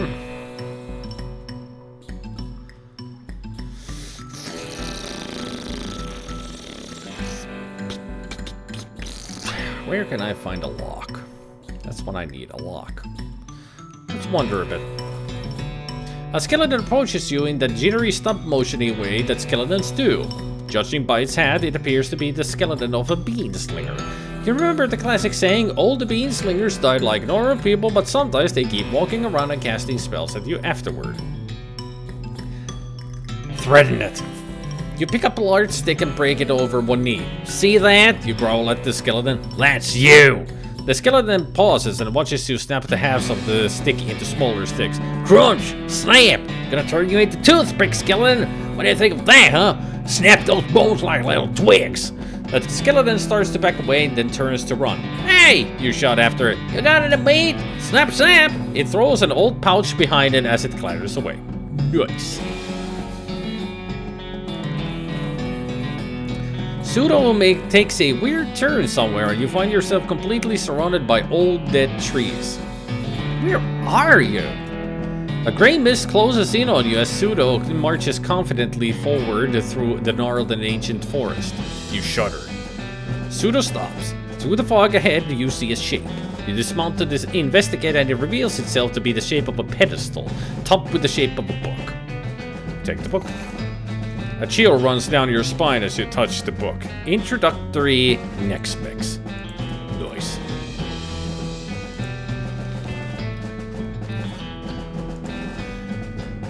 This blank-covered book, written in black ink on black paper, is a primer in the arts of southwestern necromancy, otherwise known as neck specs. Yeah, if you want to be evil, read this. I don't want to be evil, so I ain't reading.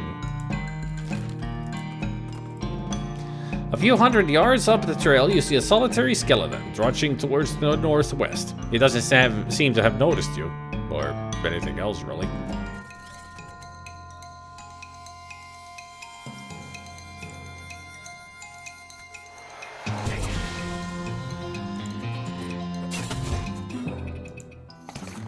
You won! Hey, skeleton! Sucks to be you. Nice job. A handful of loose teeth. Perhaps you could sell them to a dental student.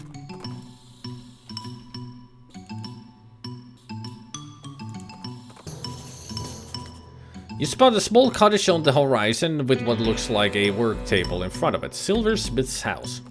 Let's go. It's weird that a silversmith would leave his tools out in the open like this. Nobody uses silver for much except bullets these days. I'd have got sick of it too if I were him. A button cactus.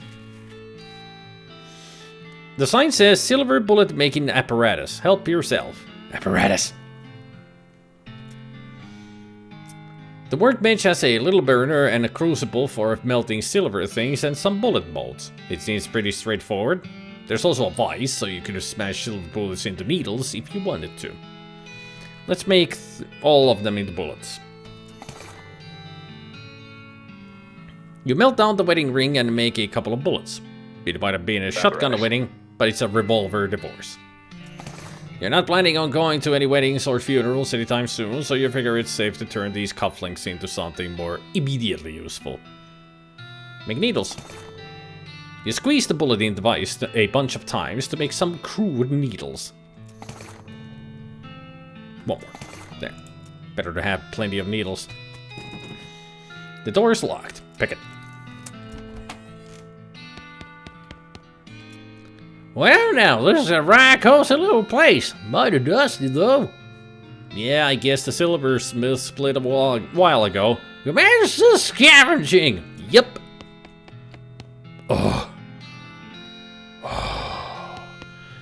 It's a spit. A spittoon. At least, it looks like a spittoon, but it's next to the bed. It might actually be a bedpan. Investigate it. What, really? I mean, if it's just a spittoon, that's bad enough. But it might be a bedpan, and that would be way worse. Investigate it. I feel like maybe you aren't getting what I'm saying. We're talking about an object that someone probably uses when they wake up in the middle of the night and can't be bothered to walk to the outhouse. And the best you can hope for is maybe they only use it to spit nighttime tobacco juice into it, in which case it's only full of rancid congealing tobacco spit. I'm investigating it. Are you even listening to me? Are you just sort of just skimming past the text? Bedpan. I'm pretty sure there's treasure in there and you aren't stopping me. Bed. Pan. Shut up, I'm investigating. Okay, fine. Have it your own way.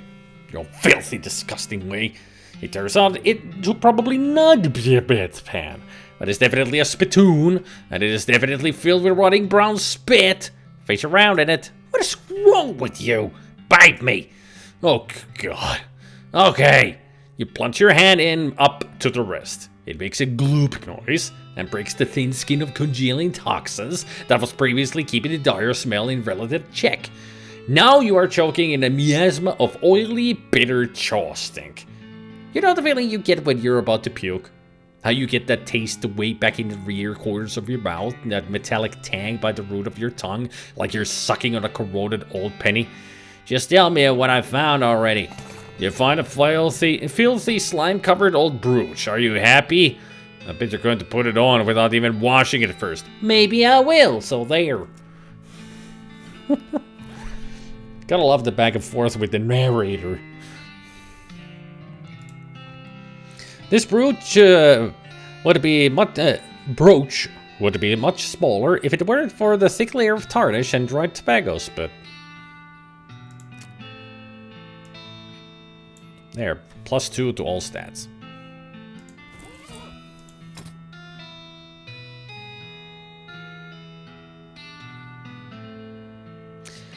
$400 for the lockpicking. Better save up on XP. The bookshelf contains like 90 copies of Johnny Tremaine.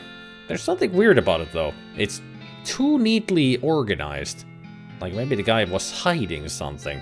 Search for secrets.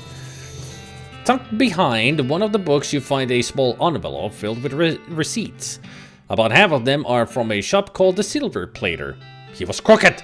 The silversmith was selling cheap fakes! Oh well, he's gone now, and so are most of his customers. No sense in stirring up trouble at this point. You write down the location of the shop. Might come in handy. Let's hit the road.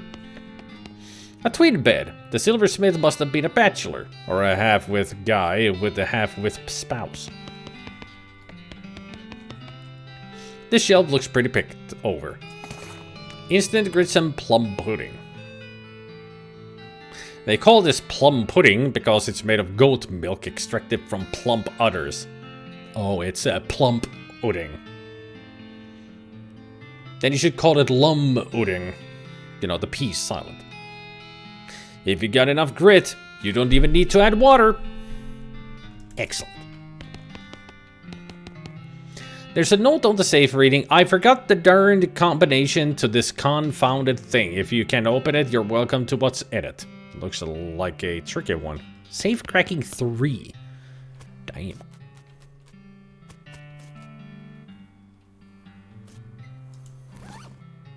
I got 7 needles.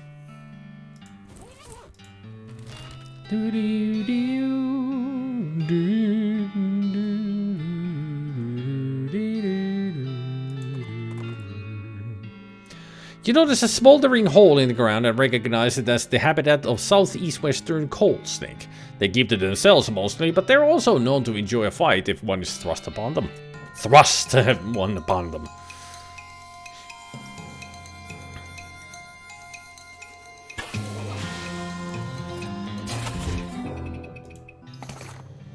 You put the snake back in the ground, though in a slightly different sense. The spleen is the seat of the fiery humors, or at least that's what you've been told. You don't have much of a sense about humors. Ha ha ha ha ha. You skin it with your trusty knife. This is a coal snake skin that has been liberated from a coal snake's body. Add 3 moxie to your hat.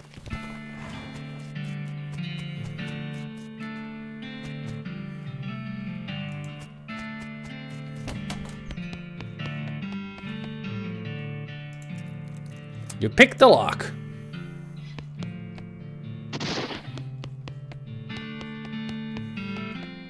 You probably shouldn't try to open this pie safe while the goblin is shooting it. The goblin seated at this desk is repeatedly firing their pistol at that pie safe. Get their attention. Say, what you are doing? Shooting pies! Always! Always shooting pies! Could you be elaborating on that? By shooting a pie? Yes. To destroying, obviously. Must do destroying a terrible pie. What is wrong with a pie? Blah! A human will never understanding. No, really, why a pie shooting? Shut up! So much angry! Looking, I'm pretty sure being a pie is destroyed. Destroy it! Huh? Look, so many holes in a pie safe. You're winning! A pie is dead. You certain being? Waiting here. I will checking. You peek through the bullet holes. Yep, that pie is shot to hell. Hooray! You are a success! A pie is so very destroyed being. I doing it? So much doing it. But now what? Huh? What are you shooting now? I guess you finding another pie? What? There are pies being? Yes, the world is full of pies. Oh no, this violencing will never ending. Sorry, Bane, not wishing to enabling this behavior. No, this is my cross bearing. I must going and continuing the fight. Okay. Thanking you. Okay, I wishing you good luck against the forces of pie. Wait, leaving a hat here. It will not save Bane. Yes, good. You protecting a hat for me. General Gob strides out the door, jaw clenched, eyes resolute with pie hatred. Well, that was weird. I guess I'm the general now.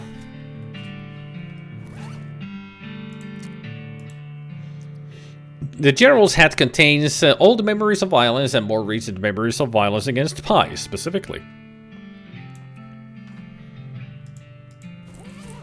Look at me. I'm a general. There's a single pie inside, shot to pieces. This is a pie that has been shot so many times that its filling is now 100% bullets. Anybody want some lead pie? Got one.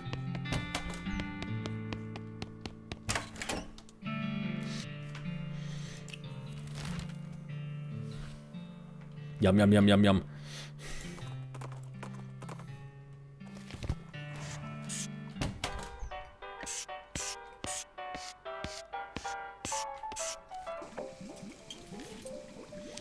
Have you got that saltpeter yet? Yeah, my guy, right here. That's the stuff, thanks.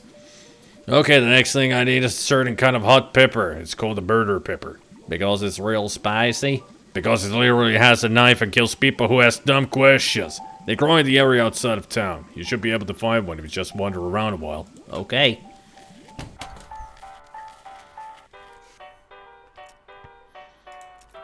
You pick the lock. You open the hatch and check out the machinery inside. There's obviously something wrong, given all the plinking and sproinging and clicking noises coming out of the gears and stuff. It looks pretty complicated. Ah, I see what's wrong. You recalibrate some springs and rearrange some gears, and the machinery inside starts operating smoothly. The music improves immediately. Nothing to it. Much better. Howdy, Psycho. Anything I can get for you? Hey, Lloyd. I fixed the piano player for you. I thought so. He sounds much better. Thanks a heap, Psycho. I'd offer you a free room in exchange, but you over go one.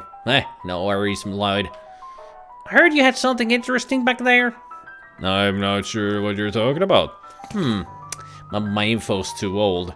I found a note from some travelers that passed through here about 8 years ago. Oh, yeah, that was the previous bartender. He had a little trick he used to offer to show people. It's what got him fired eventually. That senator's wife wasn't amused. He rummages around under the bar for a minute, then blows the dust off a tiny piano about 9 inches tall. Here, you can keep the piano, so as long as you don't ask me about the trick. Thanks.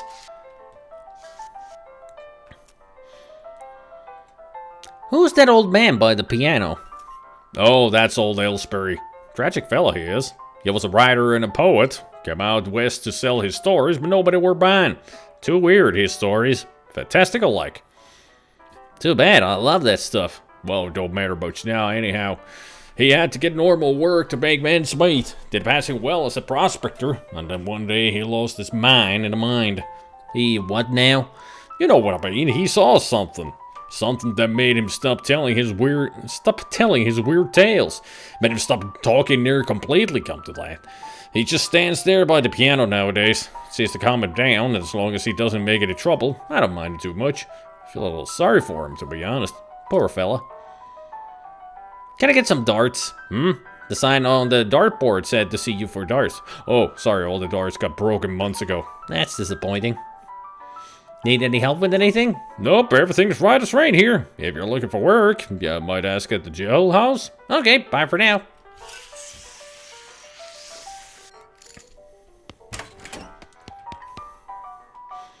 Poor old Aylesbury. Show him the helmet. His eyes light up. Well, one of them does. The other's kind of stuck in a perpetual squint. Does this belong to you? He takes the helmet from you. It takes him a moment to find his voice. It does. Long time ago. I don't suppose there was anything else where you found that? You mean this? Oh, that's the stuff. Could I? Yeah, here you go. He cracks the bottle open and drinks deeply. After a few moments, his demeanor changes entirely. He looks like a man 20 years younger. Would you like to hear a story? Yes. Aylesbury tells you a tale about an ancient moon where ghostly cows perform plays for immortal automatons. Something about the story, you really lost yourself in it. Ancient moon where ghostly cows perform plays for immortal automatons.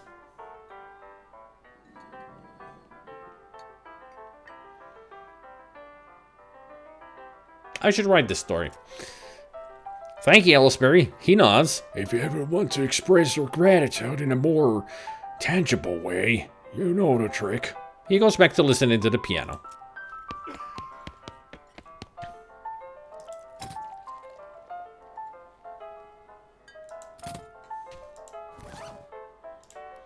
It's a miniature piano. It'd be the right size for a footfall tickler of the ivories, but the winding key on the side seems to indicate that it plays itself.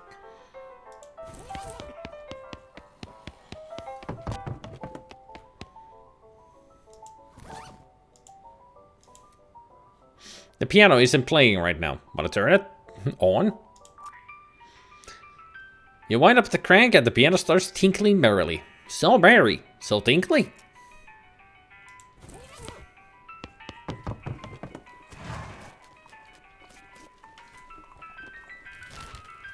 Now wherever we go, this music plays. You catch a whiff of something that makes your eyes water. You trace it to its source. A vividly colored red shape hanging from a scraggly little plant. This must be the southeast western murder pepper that feller at the Jewel was looking for.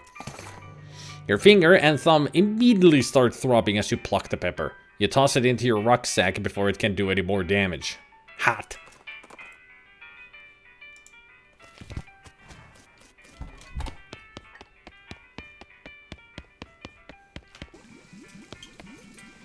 Did you find me a murder pepper? Yeah, here it is. Ah, nice big one. That'll last a while. Good going.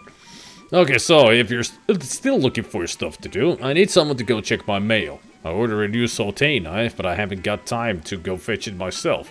Here's the key to my post office box. Alright.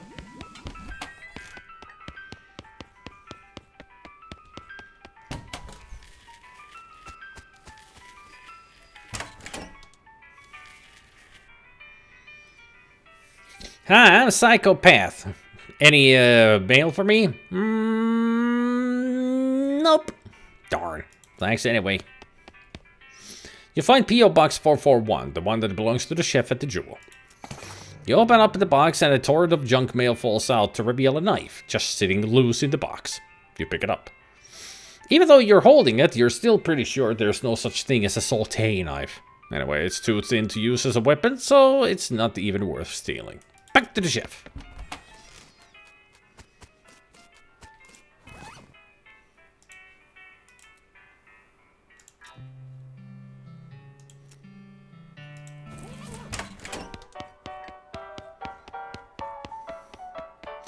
Looks like our character, Psychoath, has worms now. Having to drag his ass on the ground. By the way, Goblin asked if Shadows has the silly walk. Technically, yes. The game does have a silly walk. Just depends on the shoes that you wear. You either walk really funny, or the shoes make really funny noises.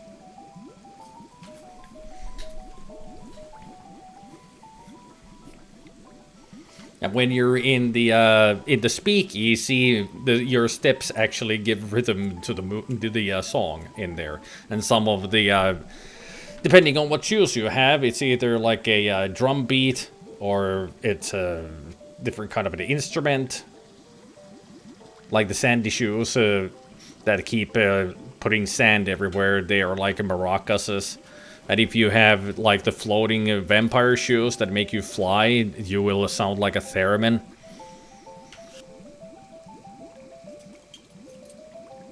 So yeah, the shoes affect the speakeasy music, but also affects the way you walk. You got my knife? Yep, here we go. Excellent. This will work a lot better than that hammer I was using. Okay, I only need one more favor from you, but it's the most important. I used to have this recipe for a very secret jerk sauce, but my jerk friend Dave J. stole it from me. And then he died and took the secret to his grave. Literally, I mean. He was buried with it. You want me to dig up his grave? He's dead, he won't mind. Where's he buried? In a Dave yard, naturally. Well. Okay. Let's go to the Dave yard, then. There, the Dave yard. You notice trails of burned vegetation off the side of the trail, which can only mean one thing. A hell calf is grazing nearby. There, he has to kill. You put the abominable calf out of your misery. You got a roasted cow tongue. A lot of people don't like the idea of eating something that can taste you back, and believe me, nothing about this particular cow tongue is going to change their minds. Moo.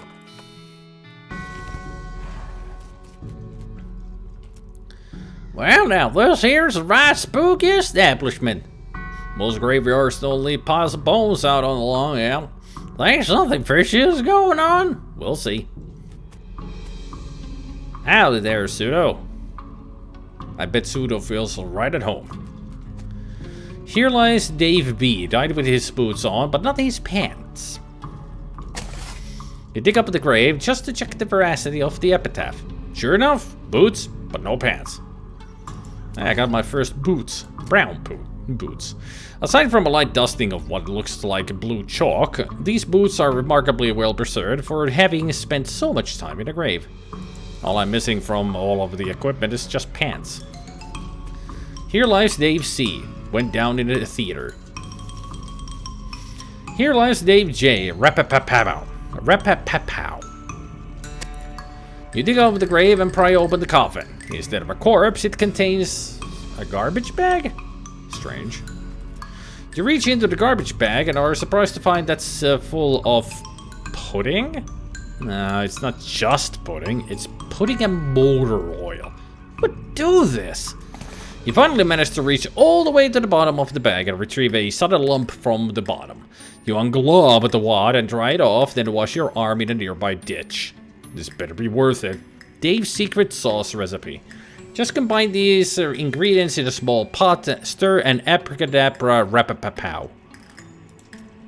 I'm sure the rapapapow is a reference to something, but I don't remember what. Here lies Dave L. Died of a heart attack. See you in minus 36 years. Here lies Dave G. He was looking to the sky to save him, but even the sky can't save a filler from like 40 angry bears. Looks like the gravedigger left his lunchbox here. Oh boy! Free lunch. Vienna blood sausages and thermos of spiked coffee, and they said there was no such thing. This is a can of stubby sausages made mostly of blood in a syrup that is also made mostly of blood. Here lies Dave D. The truth was out there. It killed him. Here lies Dave G. Murdered by a different fella named Dave G. It's a pile of bones that isn't moving around for a change. It's mostly just boring broken bones, but you did find a skull with a weird tag on it. The skull has a little paper tag tied to it, which has inter-cemetery loan on one side and some notes on the other. The tag on the skull has a serial number and says it was borrowed from the submission catacombs on February 19th, 1886. Jeez, this thing is really late. The back of the tag has the catacombs address on it. Old mission. Skulls. Check him out.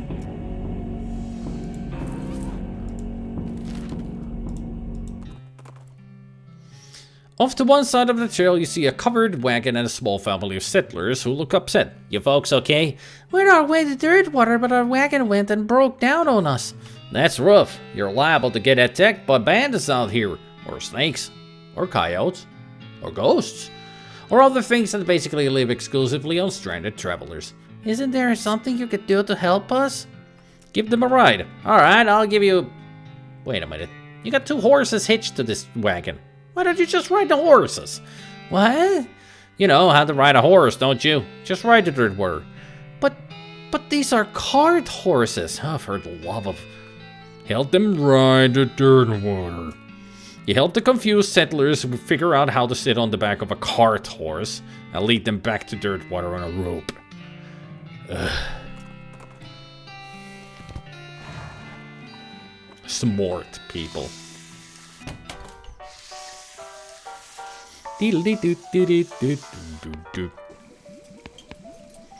Got that recipe yet? The one my jerk friend Dave J took to his grave? Yeah, I got it. Hey, thanks a million, buddy. Now my slop will be world famous. Here, let me give you a little something for all your trouble. It fell in the slop, but it's still good. Sloppy cowboy hat. Cowboy hats are rugged and durable, but ruggedness and durability only goes so far in the case of catastrophic culinary carelessness. All in a day's work. A new hat. It's got 1 extra strength compared to the Gerald Gobbs hat. Oh yeah, stylish.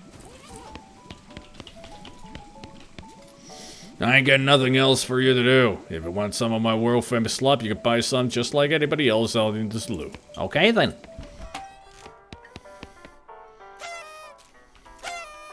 You should eat the slop you already bought before you buy some more slop. Alright, I'll go sell it then, and buy a new one.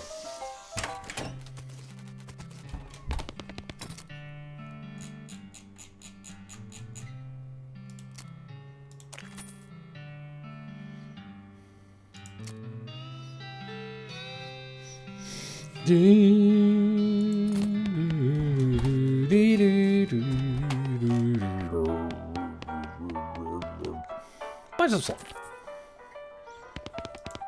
Let me guess, is this still the same thing? Still the same thing. It hasn't improved at all. Not one bit. Not a thing.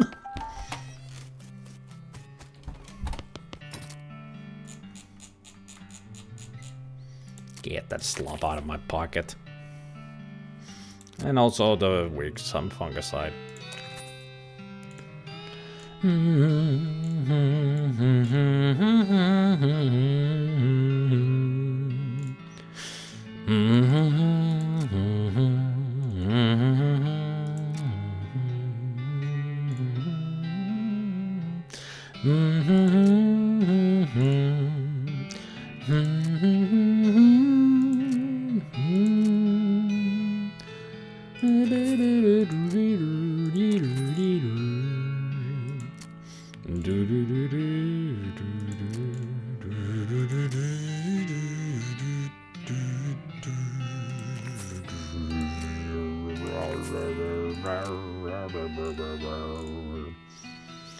Wow, wow, wow, wow.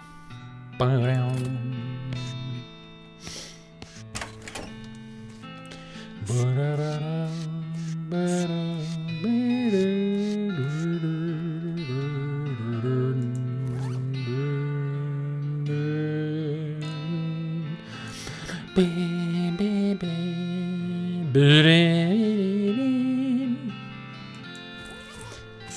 I think I'm gonna leave it here.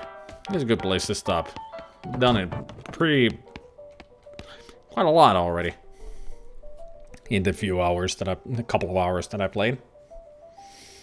But it's so exciting to be back in this game. Yay. I'm happy. It's gonna be a lot of fun. We'll see what we'll get to next time. So this will be like Baldur's Gate. I'm gonna be playing this only on Mondays. Tomorrow, we'll continue the Road to Gehenna. See if we can finish that tomorrow.